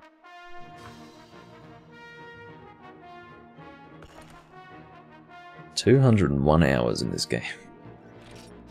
Well, those are rookie numbers. It's a lot for a game like this for me, because this is my first gen game, but yeah, I'm gonna get those numbers up. I'm gonna put more and more time into this game. That is the plan. Let's get back into the guild hall. Oh, did it save my food? Nope. Let's do that again, I'll speed up.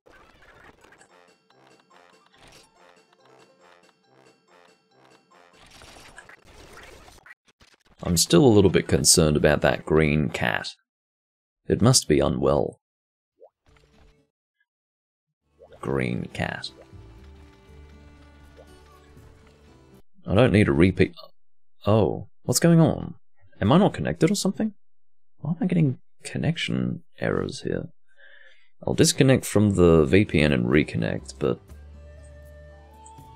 I haven't received this issue before. I've seen it in Portable Third, but usually closing and reopening the emulator would fix the problem. Not sure what's causing this. Excuse that sound. I understand that it was probably quite loud. There you go. Apparently I just needed to reconnect to the VPN, even though it said that I was connected just fine. Didn't actually need to go through all of that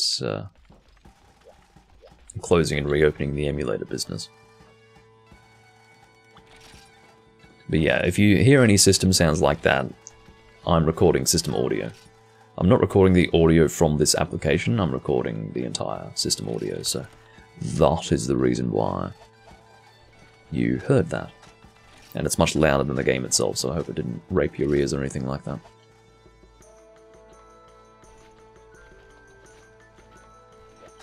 Corey is using the Crimson Fatalis set.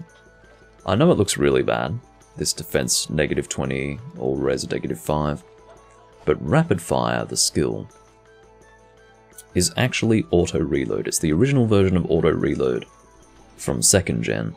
Auto-reload being, well, as the name suggests, you load a shot once and then you can shoot it as much as you want until you're out of that ammunition. Very, very good for status. Very good for a lot of things. It's high recoil with status, of course, but you make up for it by being able to shoot without needing to reload, because usually you can only load one. Like, if you're shooting Paralysis level 2, for example, with Profusion, which is the gun that he's using, as I understand it, it only loads one shot. So even with really super high recoil, you're getting pretty good DPS with that particular shot. Oh, have we done the single one? Must be the single one. Okay. I'm happy to do that. Something a bit different. You'll probably find there are a lot of small monsters in this area. 1, 2, 3, 4. Not too bad. Sometimes you can have as many as 6 in one area. See the one that's white? That's called a white Velociprey. It's not called a Geoprey. They don't exist yet.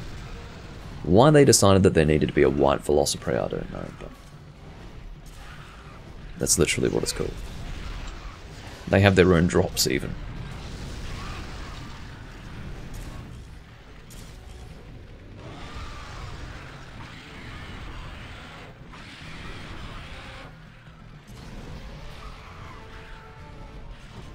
Amaze. Actually, I had better kill the small monsters for Yells and for Corey, because it'll be... in fact, I think that's what Yells is trying to do right now. He's trying to kill the small monsters. Because if you're a gunner in this game and you're having to deal with all these small monsters, it is bad news. It is not a happy time.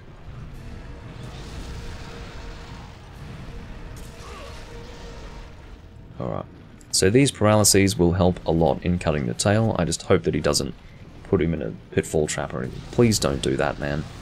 I understand that you are incorrigible in that regard. You have to put down a pitfall trap and paralyze him in the pitfall trap, even if we need to cut the tail, but like... The point is that we're actually at risk of killing him in this trap, because it's double damage in the trap, and he's paralyzing in the double damage scenario to extend it. So it's actually really problematic. I do not want to fail in cutting the tail.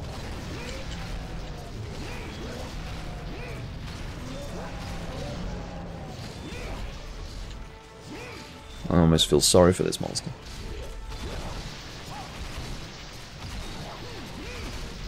Now, one of the reasons why I do the upswing is not just because of the damage that it deals. It is good damage, but the reality is that the nature of the input detection issues of the game are that it's much more consistent than a round slash. Now, round slash into other attacks, unfortunately, is not as consistent. Upswing always works, even with the shitty input detection for some reason. Like, certain attacks, apparently, are fine for the input detection, and I don't know why. The upswing is one of those. It will always go through. So, consistency is one of the reasons why I use the upswing.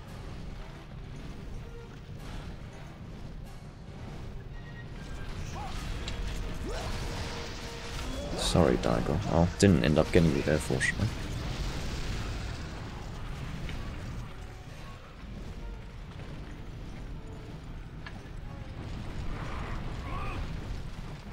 No, I'm not going to try and fight him in there. It's a bad idea. Come on.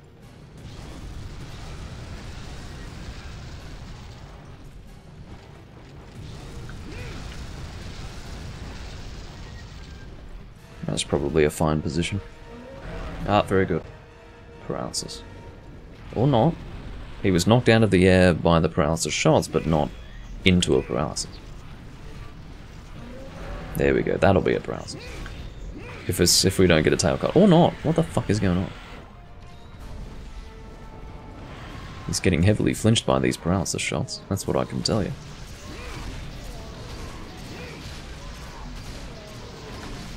Going into a pitfall trap. Why do you do this? Well, he might have been flinched out of it by yells. I think that's what happened.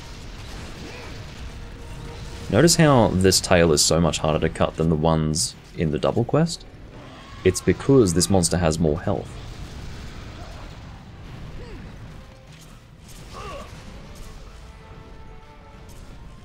The amount of damage that needs to be dealt to the tail in order to cut it is always proportionate to the amount of total health that the monster has. Fucking missing the tail there. There we go. We were both just aggressively attacking that tail the whole time. There's another plate. Whatever that ends up being. It's probably more than my 15th at this point. It's like my 16th or 17th, I wouldn't doubt. Ridiculous.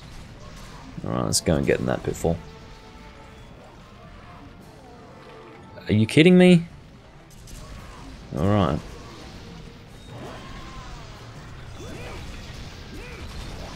And he's dead.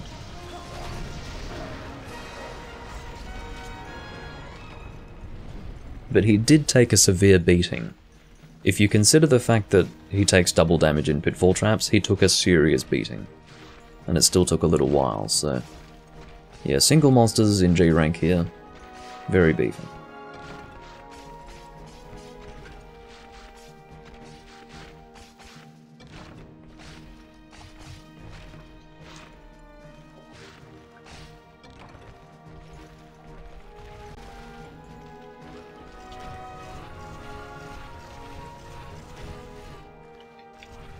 Kick him in the head.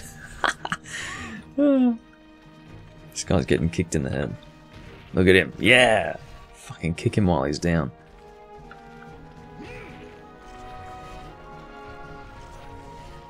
I was trying to kick him so that he would get the item.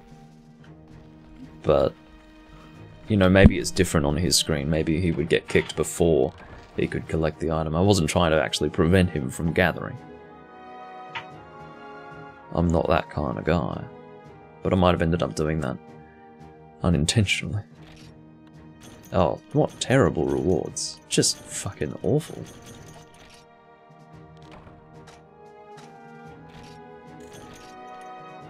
And the money reward is terrible. I mean, why do you have a harder quest that gives less rewards, both in regards to monster materials and Zenny? Who the fuck thought this up? Some person sat down and thought that that was a good idea. Let's make the double quest easier, but because it has two monsters, oh, we'll just give him more rewards. I mean, it's easier, but it's got two monsters, so we'll give him more. I mean, no. It should actually perfectly synchronize with the difficulty of the hunt. Not some weird arbitrary criterion like, oh, how many monsters are there? Yeah, okay, there are more monsters, but they have, like, no health, so... fucking eat my ass.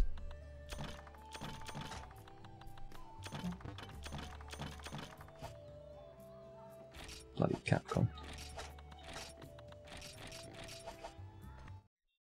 Speeding up again.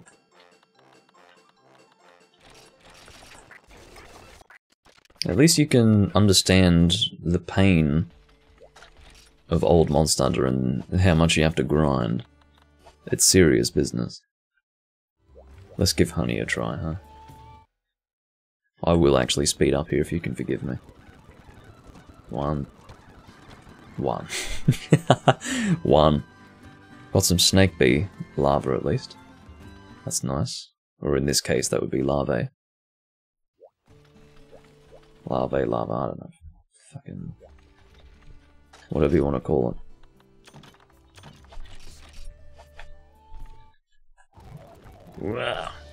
He's so fast.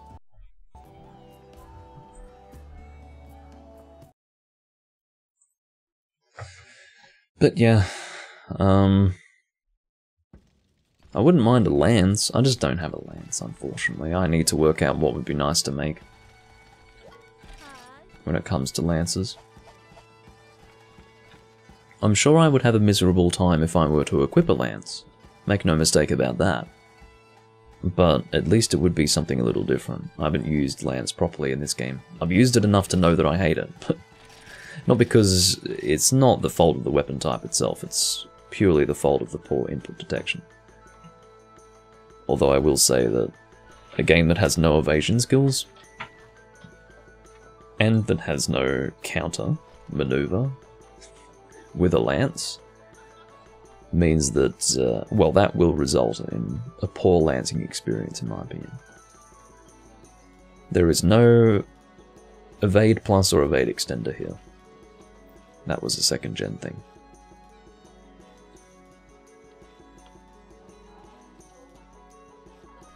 Also no ice element.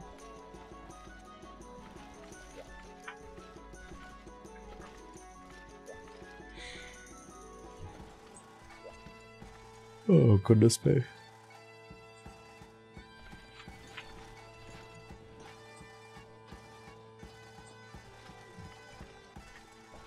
These guys are soldiers, you know.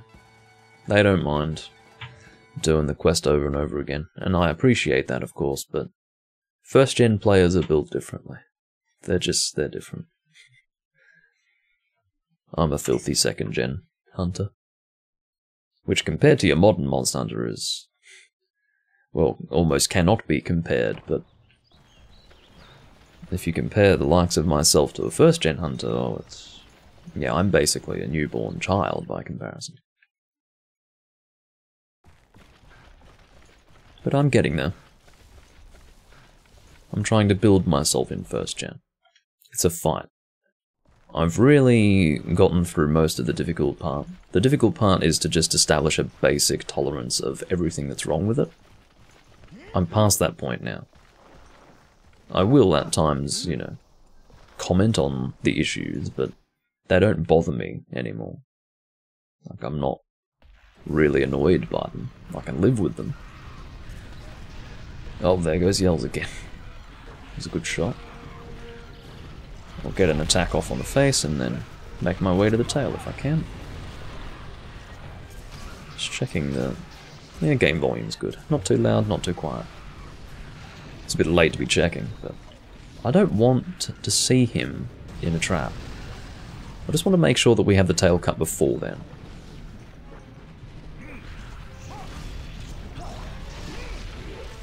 Sorry, Daigo.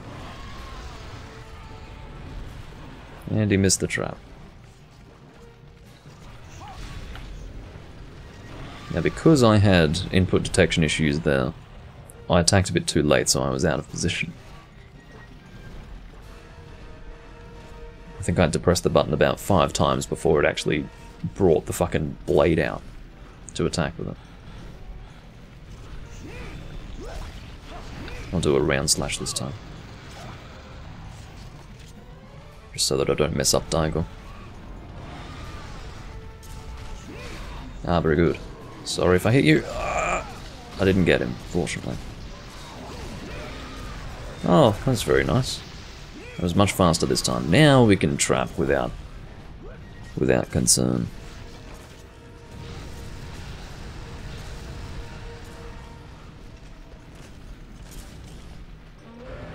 Oh, paralysis? Yes. This one's a paralysis. Alright, so I'll try to do the round slash. It's problematic, but... oh.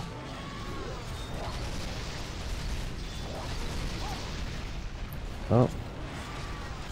There's a bit of an aggressive attack there. I'm at risk of being hit by him. Apparently I was too far away. Thankfully.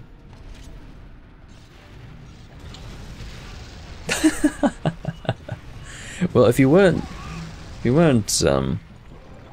pinging, you wouldn't have taken the hit, but I agree that Corey should at least commit to the trap that he placed. Especially as the gunner, because he can still attack from that distance. Yells, please don't do that.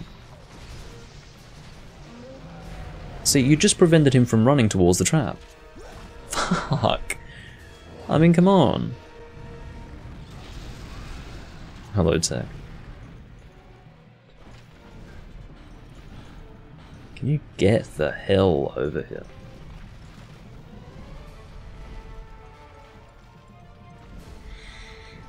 Yeah. I mean, why did you land in the first place, huh? There goes Corey.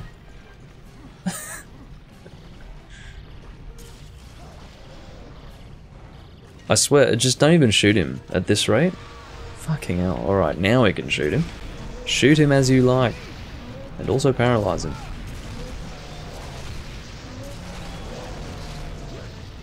Oh. See, I couldn't do the follow-up there. That's what I'm talking about.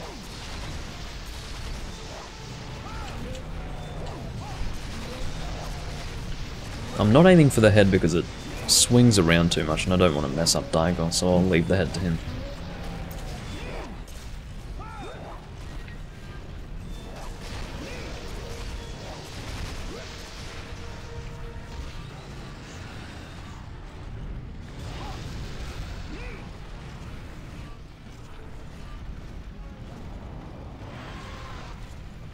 A bit early? No.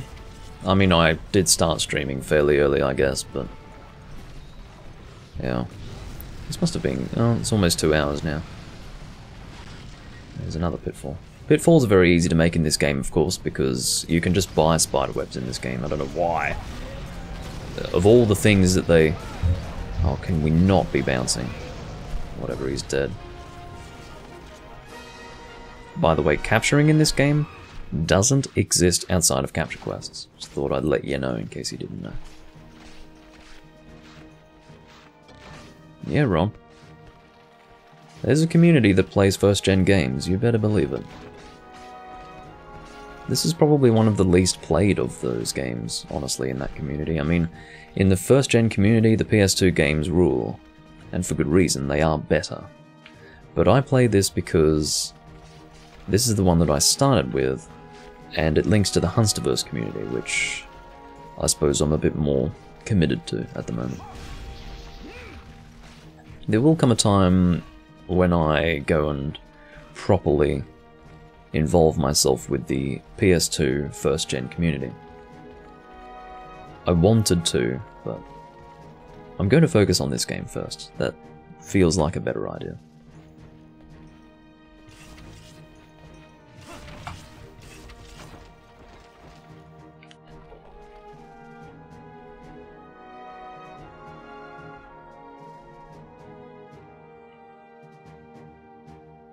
Yeah, at the moment my priority is making weapons,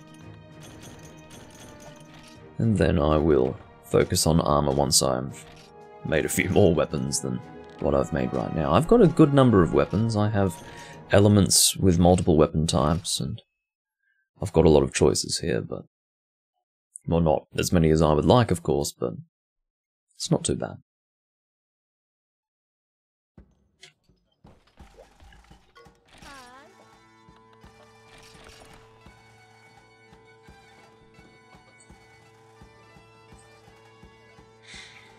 Alright, let's go and sell Wyvern Fangs and Monster Bone Plus.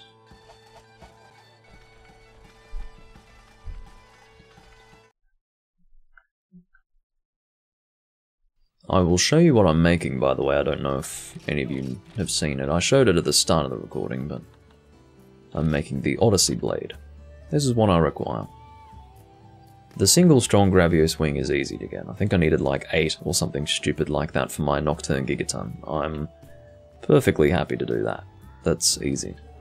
That is a Rathalos Ruby, on the other hand. Fucking awful. I think you can clearly see that it's not an easy process. I mean, it's not like it's just been today that I've been trying to get it. This has been a long process. I'm not joking when I say that I probably cut about 60 to 70 Azure Rathalos tails. Didn't get a single ruby, but managed to get about 14 fucking plates. So, yeah. It's been a bad time. It's been a fucking bad time. But I will keep with Greatsword for now.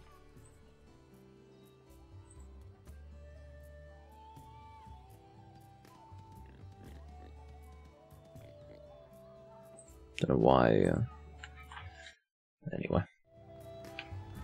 Don't worry, I was just reading the chat. So see, you can purchase Ivy and spiderwebs.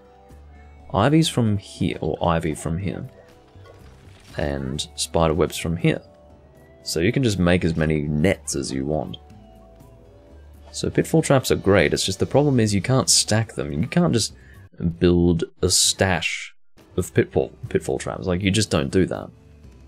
Ridiculous as it sounds, because you can't stack pitfall traps in the box. And you wouldn't even have space for a single stack of pitfall traps anyway, even if they did fucking stack. That's the irony of it. I will be working towards that tech. That'll probably be my first completed guild card, because it's fairly easy to complete the guild card in this game. It's not as much of a lengthy process as, say, Freedom Unite. So I will do that. And then maybe Portable Third will come next. I don't know. I'll be working on Freedom 2 before returning to Freedom Unite, so... Yeah, what I would say to those watching me live and also in the VOD, just watching my videos in general, don't expect Freedom Unite anytime soon. My focus is going to be on Freedom 2 in my own time, which will eventually be carried over to a new Freedom Unite profile, which I will build from high rank to G rank, and then maybe at that point I'll start recording again. I don't want to record a game unless I have many options when it comes to armor and weapons, and that new Freedom Unite profile won't really be good enough to record with until I've actually built it a little bit more, and it doesn't even exist at the moment, so of course there should be no expectation of Freedom Unite recordings anytime soon. I would probably... I mean, I would be happy to do some live streams of Freedom 2. Freedom 2 could be interesting. I plan to build that character fairly nicely. It'll be transferred over to a Freedom Unite character eventually, but I think I'll be very focused on Freedom 2 over Freedom Unite for a while, because I just want to have a real nice character in that game. But yeah, I don't know.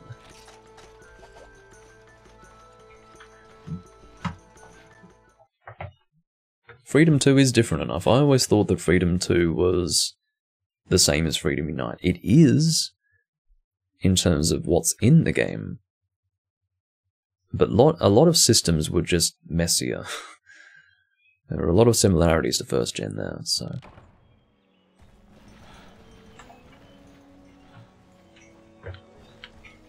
It's also worth mentioning that Freedom 2 has different music to Freedom Unite, which I never knew. I had no idea.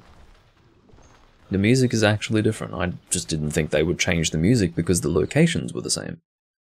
I assumed that music corresponded with monsters and locations, but it turns out that you can find the same monsters in the same locations in Freedom 2 as you would in Freedom Unite, and get different music depending on the game. So that's new information for me. The music in Freedom 2 was interesting too. It was almost more orchestral. No doubt by the same composer, but it didn't have the sort of... Maybe it's because I'm not used to it, maybe it's because I didn't grow up with it like I did with Freedom Unite, but... I feel like the music doesn't have as... It's not catchy or tuneful, it's... Those aren't the words that I'm looking for, it's more like... I feel like the music of Freedom Unite has more substance to it, if that makes sense. I feel like I can hear the music better. Whereas the music in Freedom 2 would probably be better listened to by just focusing on the music and nothing else. In other words, you've got some music that works well in the background and then others that don't. I wouldn't say that Freedom 2 music is bad, I would just say that you can't appreciate it as well if you're focused on hunting a monster the whole time. Because there's a bit more going on than... Or at the very least, there isn't an obvious sound to it. There isn't an obvious rhythm or... Yeah. It's a bit more orchestral, overall. I don't know if I've been able to explain that effectively, but... Go for that tail. Oh, not paralyzed. Daigo is going dual blades.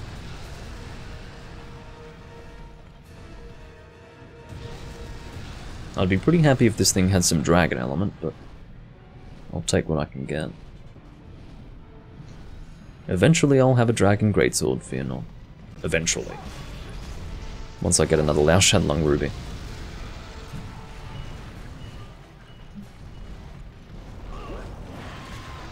Daigo really likes to ping. I don't know what it's supposed to communicate, because again, as I've clearly demonstrated, you do need to ping with intention in this game. There's no accidental pings, that doesn't exist. So, I don't know what he's pinging for, but he does it a lot. It's not like he's doing a combo and accidentally pings, unless in performing a combo he manages to open the menu, go to gestures and press square. Which I think would be an unrealistic theory.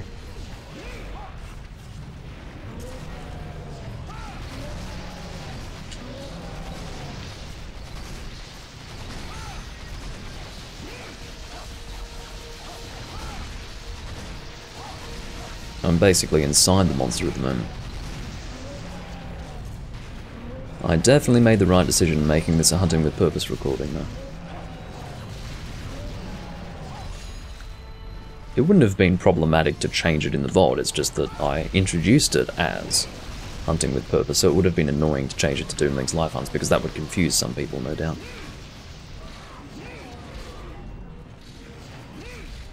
Sorry, Daigo, please. Oh. He knew that that upswing was coming, so he repositioned himself, fortunately. Just as well.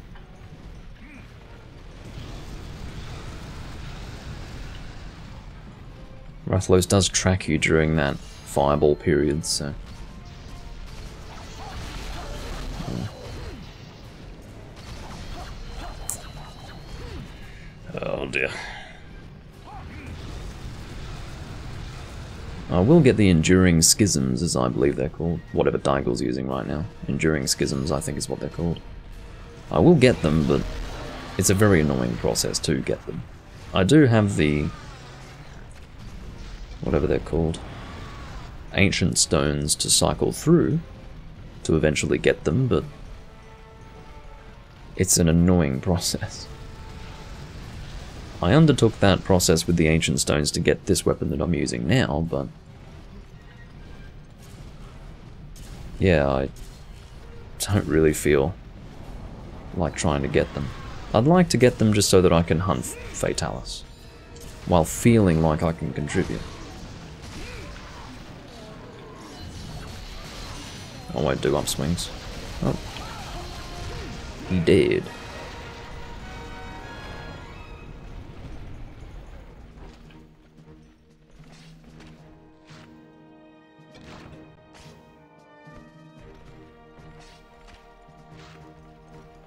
I don't think it's possible to carve one from the body.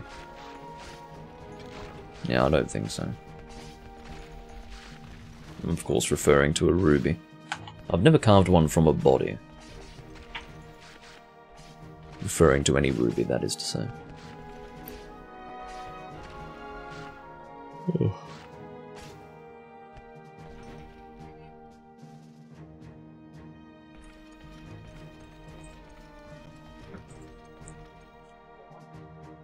Oh. Riku's got a cute avatar. Gotta check that out. What do we got here? Oh, it's not that good. It's one of those that looks better from far away. I mean, it's not bad, it's just... you know. Let's give you a Tom choke for that one.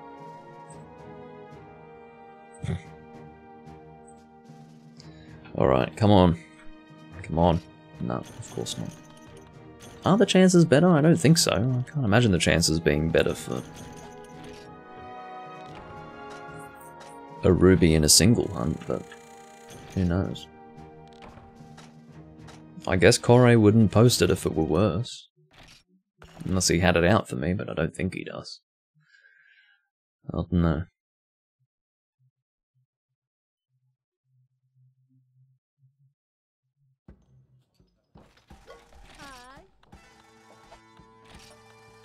Alright, selling these. Good for money. I mean, not all that good.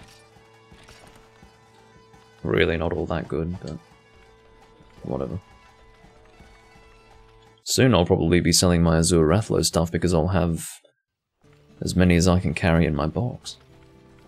Needless to say, this is not the sort of game where you're going to have more than 99 of one monster material in the box, because you can't carry much more than that.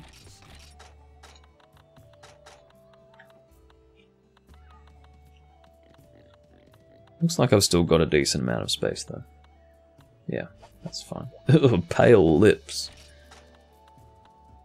The lips of a Kezu. Able to generate powerful suction. Why? Oh, that's my phone going off. Shut up. Fucking pale lips. It's quite unpleasant, isn't it? What day is it? Fucking Sunday. Actually, I will return this call.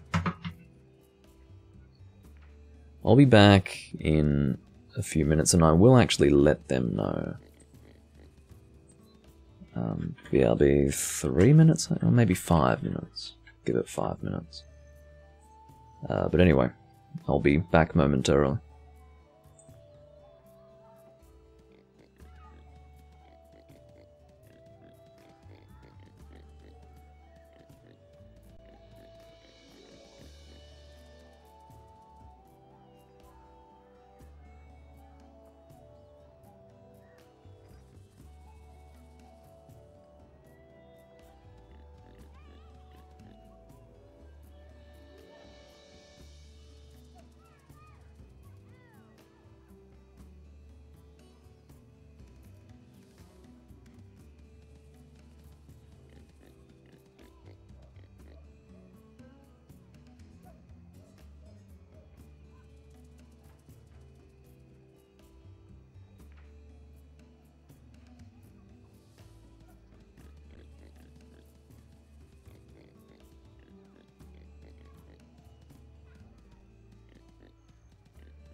I'm back.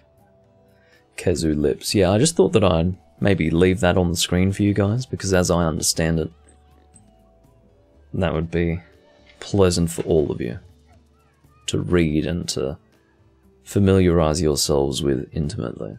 The lips of a Kezu, able to generate powerful suction.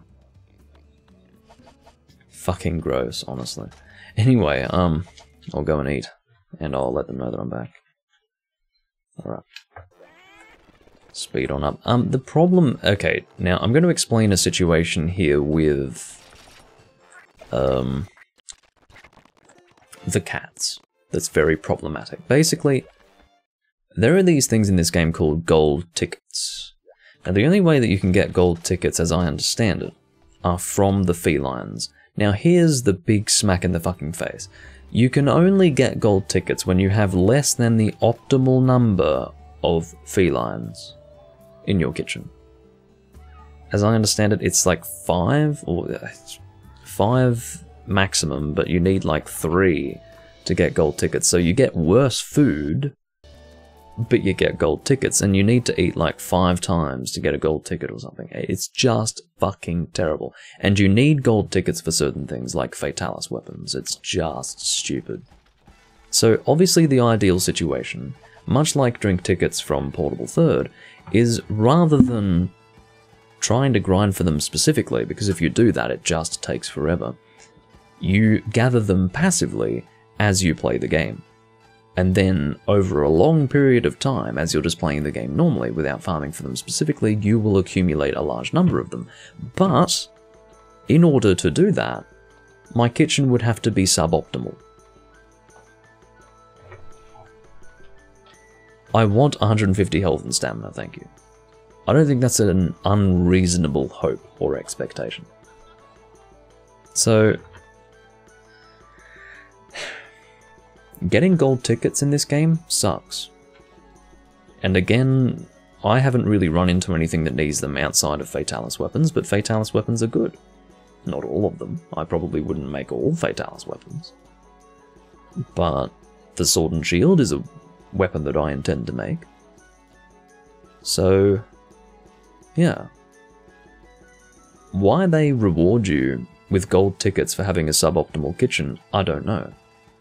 It makes no sense that in having the maximum number of felines in your kitchen, you no longer receive golden tickets, and on top of that, to make them a requirement for Fatalis weapons is downright fucking insulting.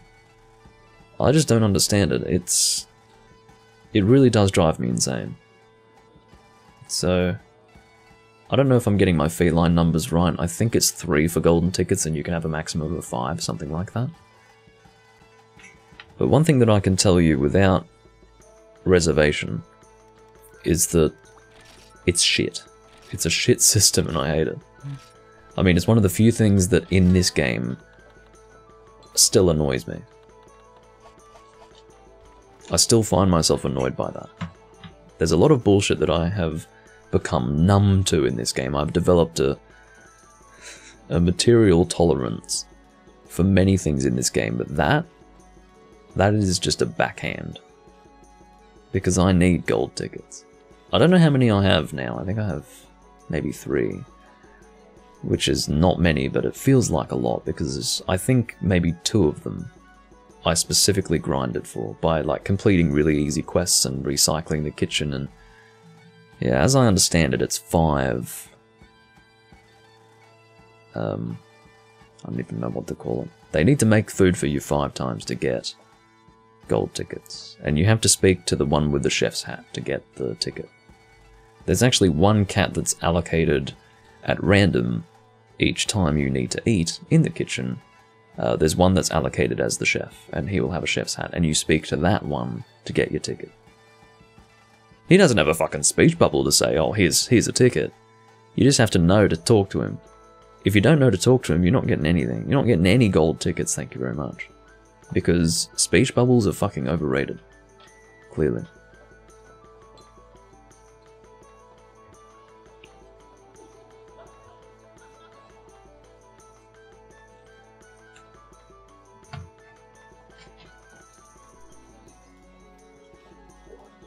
I've been pinged somewhere. Where have I been pinged?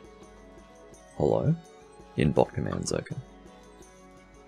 All good, we're under control. Just wanted to make sure. I don't know where the other guys are. Just going to make a text. I'm going to produce a text.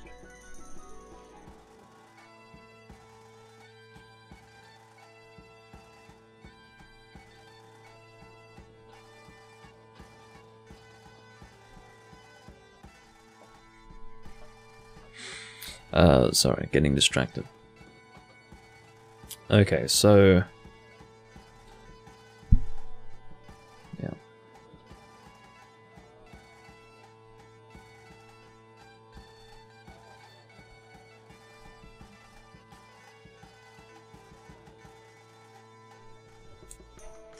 Okay.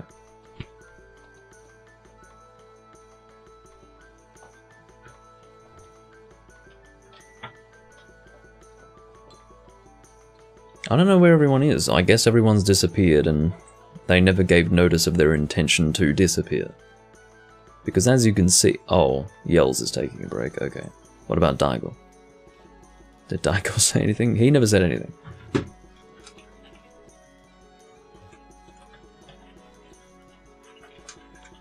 This is what you do. You don't just sit here silently waiting for people who might not be coming. You have to actually work out where people are. I'll get in contact with Indio. Oh, he's not here. Maybe he's gone to sleep. I don't know what his sleep schedule's like. Everyone's got a different sleep schedule, but... says he's offline at the moment. I might not bother him.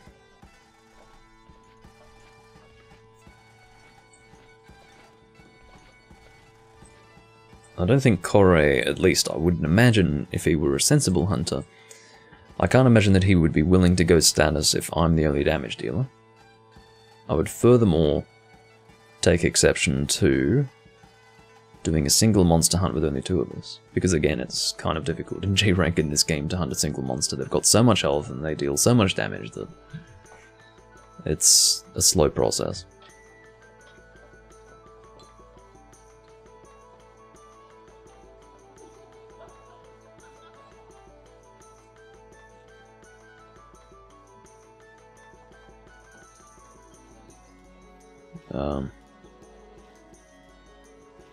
If it seems as if this is the end, and I don't mean to sound so terminal, but if it feels like this is the end of consistent hunts with 3 to 4 people, then I'll finish the live stream here. I wouldn't be finishing it prematurely. I've been live for 2 hours and 23 minutes, but yeah. Someone else is typing here.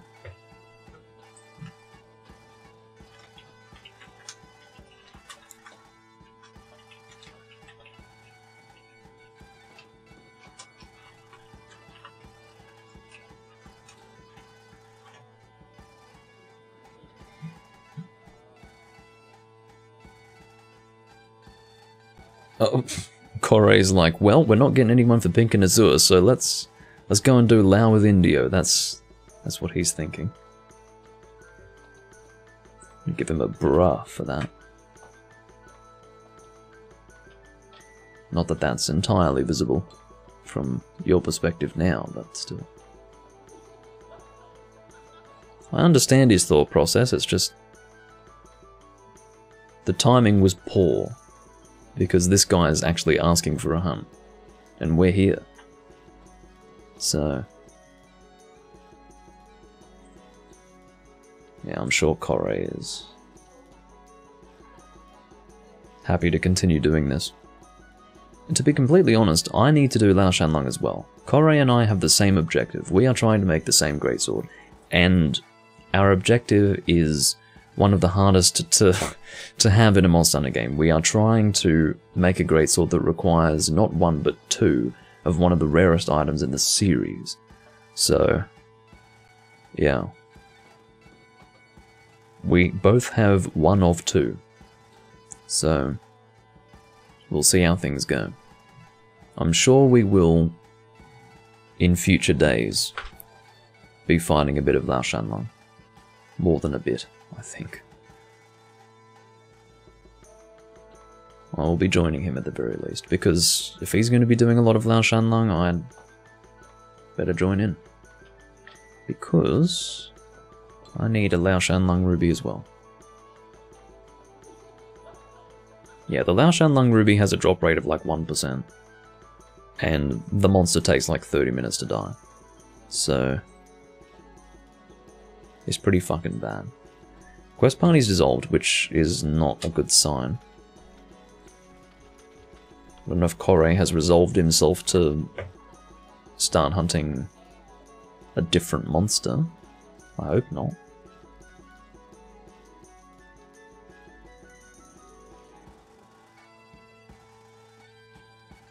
We'll see.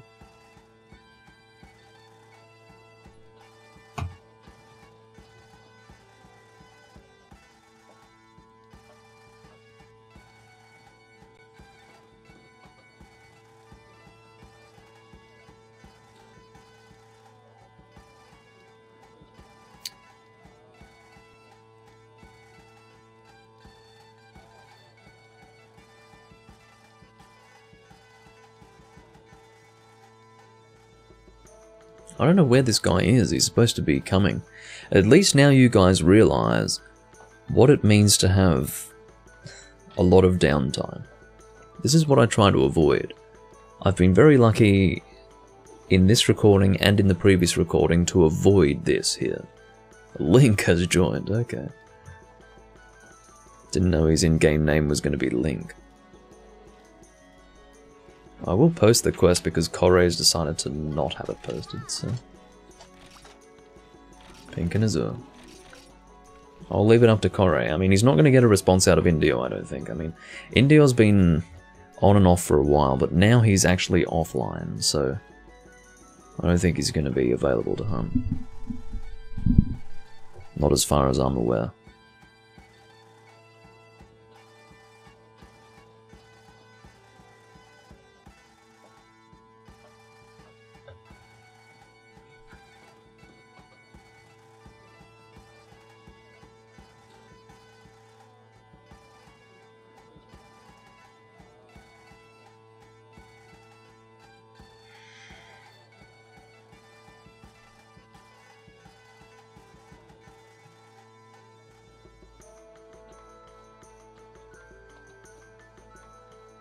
Patience is the key, but at this rate, I actually don't know what Corey wants to do. I'll ask him. It does not need to be so ambiguous, we can actually ask him.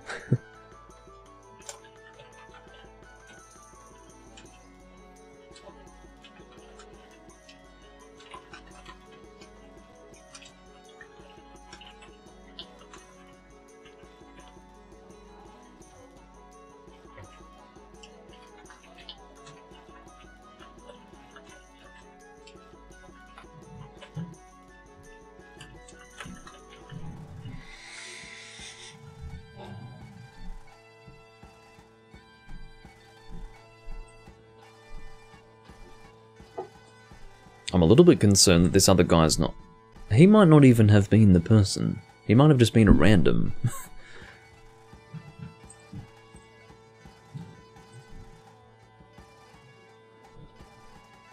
If he says no, if for whatever reason he says no, then I will finish up here. Not in a bitter way, but just in a sort of... As a point of fact, I will finish, because there's no reason to stick around. There will just be too much downtime and it would be done. And I'm already past the 2-hour mark, which is what I was aiming for anyway.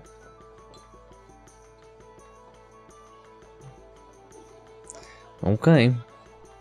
I mean, I'm always happy to do Lao Shan Lung, but it's not really all that fun. Has he gone and posted Pink and Azure again? What's he done?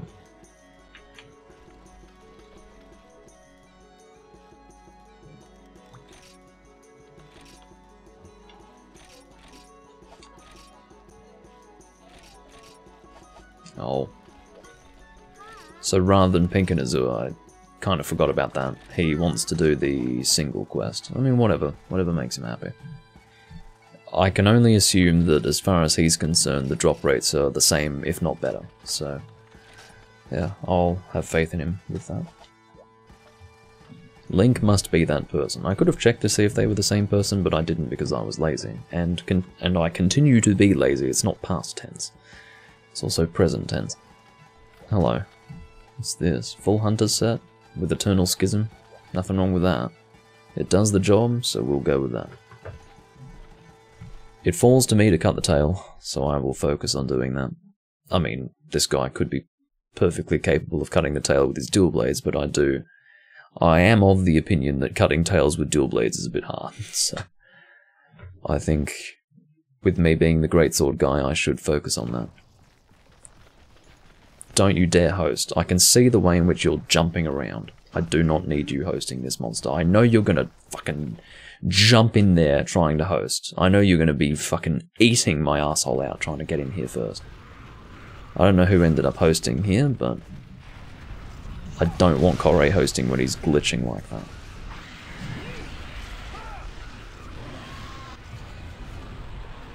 Anyway.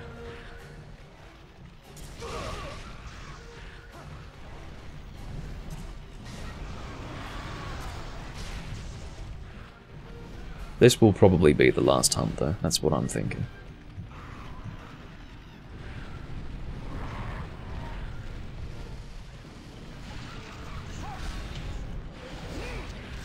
I think I actually managed to get a hit off on that tail while he was going into the pitfall. Interestingly enough. I'm leaving the head for... oh, that's right. Corey does this thing where he wants to put the monster in a pitfall and even paralyze without all of the team's damage ready and available. I don't know what that is. I don't know if it's pure laziness, or if it's ignorance, or what it is. But he has to realize that he is not dealing any damage himself. He is purely team support, which means that he's only getting damage out of me, which isn't even as good as it possibly could be. Like, my weapon here is doing the same amount of raw damage as what the Lao Shan Lung Greatsword that I'm trying to make does, but it doesn't have dragon damage. It's just raw only.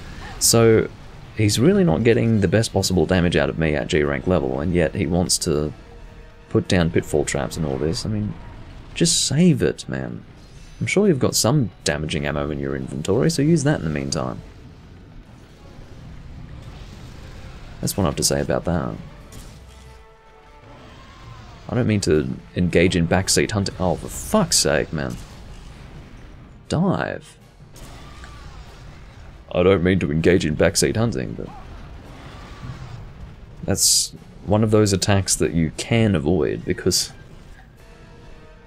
it's very clearly telegraphed, and as well as that, you are really far away from the monster there.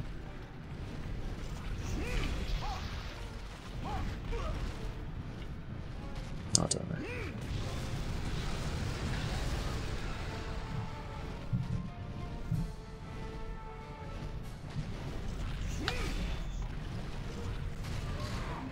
Oh, good position.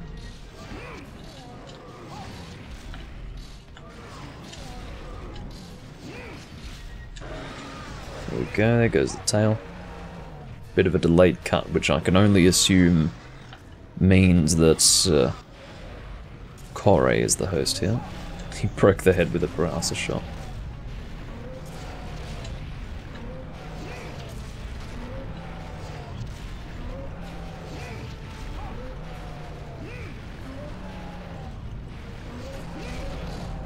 Okay, better get in position for the head.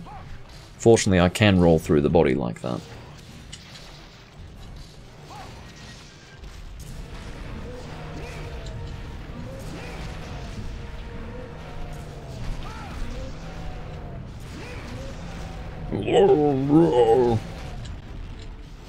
You'd be making noises like that too if you were in the position of this Rathalos. Oh. Alright, Link is back. Whoops, I was playing with my hair.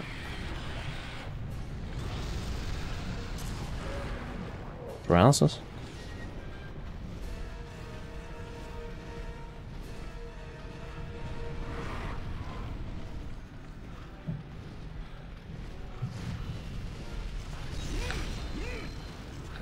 Oh, there you go.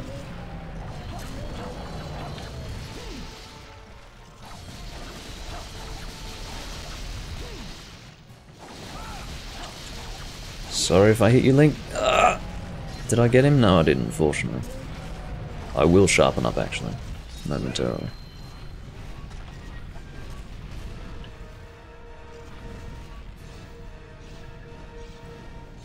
No. No. Okay.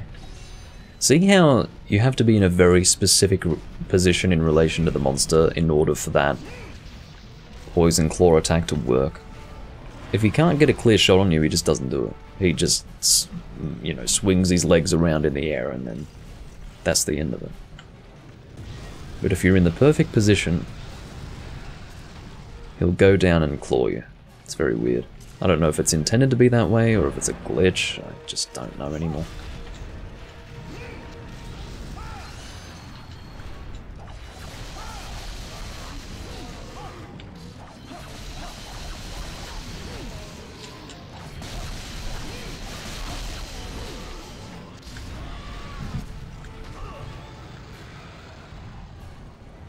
Oh, he's looking around.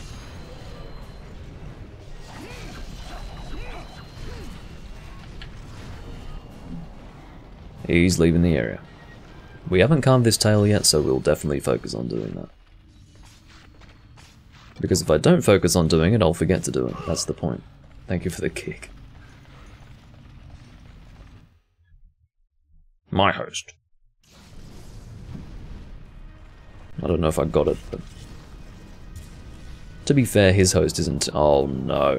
You know what this means, don't you? Oh no. Area 9. Bad news. And talk about drawing out the hunt. Oh, thank God for that, it's not Area 9. I'm a happy fellow upon seeing that. At least I know for sure it's my host now.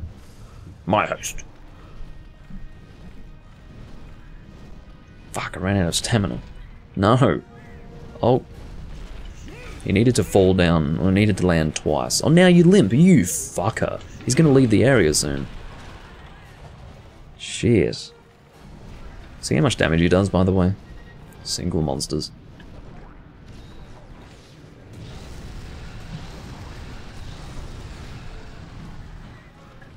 Alright, come on. Can you not?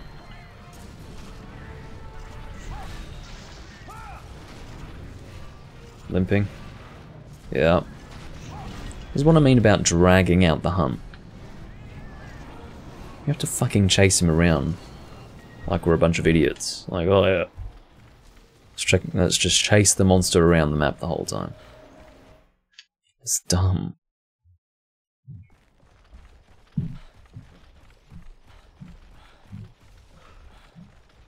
He's not going to stay in Area 9, but... yeah, okay, I won't even bother.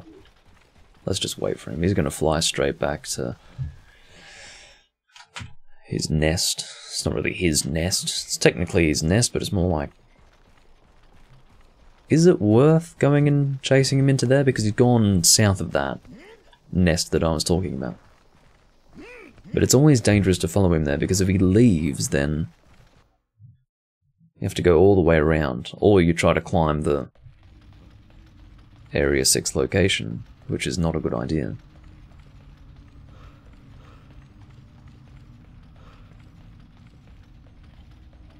I don't know what this monster's thinking. But as you can imagine, it really is just making the hunt longer than it should be. Is he gonna... no. Oh my god, why do I bother? Yeah. Time to go all the way around again. I didn't even wait to see if he was gonna limp out. It's not like I jumped off seeing that he was limping. Had I seen that he was limping before jumping, I wouldn't have jumped down. Seriously.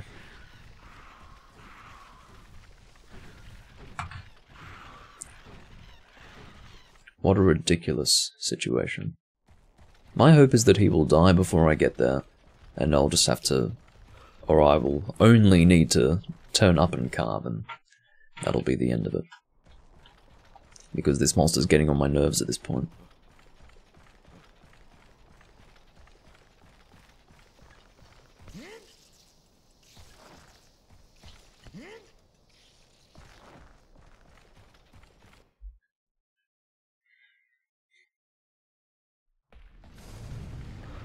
You haven't let him sleep, at least. Because the longer you do let these monsters sleep, the more health they recover. And it's bad news. Oh, for fuck's sake. What a terrible time for a paralysis. Link, I don't really think it would be appropriate for you to heal in this situation. I mean, you do have to take the opportunity when it's been presented to you. The need to take the opportunity is overridden by the need to heal if you're in that situation, but you were not in that situation. You had enough health. God. I mean, maybe he drank a potion accidentally, but...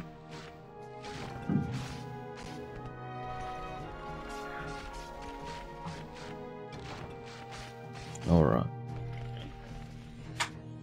That's that hunt. Oh, goodness. Just stretching. If you can forgive me. But yeah, that was... Well, we don't know if it was successful or unsuccessful yet. I was about to say that it was successful, then I was going to say, well, it was technically unsuccessful as a recording because I didn't get what I was looking for, but we don't know if I didn't get what I was looking for yet. Let's check. Let's find out. We can't assume these things. I mean, the chances are pretty low that we'll get what we're looking for in this reward screen, but I can always cross my fingers and hope. Come on.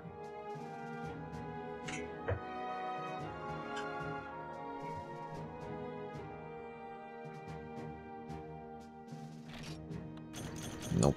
I feel like the rewards are the same every time, and they suck. They really suck. Almost no money either. What's wrong with this game? Seriously. Anyway, I think that's going to conclude this live stream, everyone. I hope you all enjoy it. I'm going to try to record more Portable Third and... whatever it is. Freedom.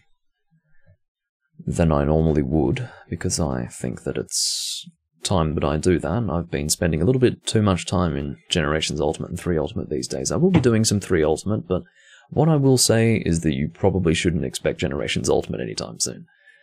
But I do thank you all for watching, and I will see you next time I'm playing Monster Hunter or anything else that you'd like to watch.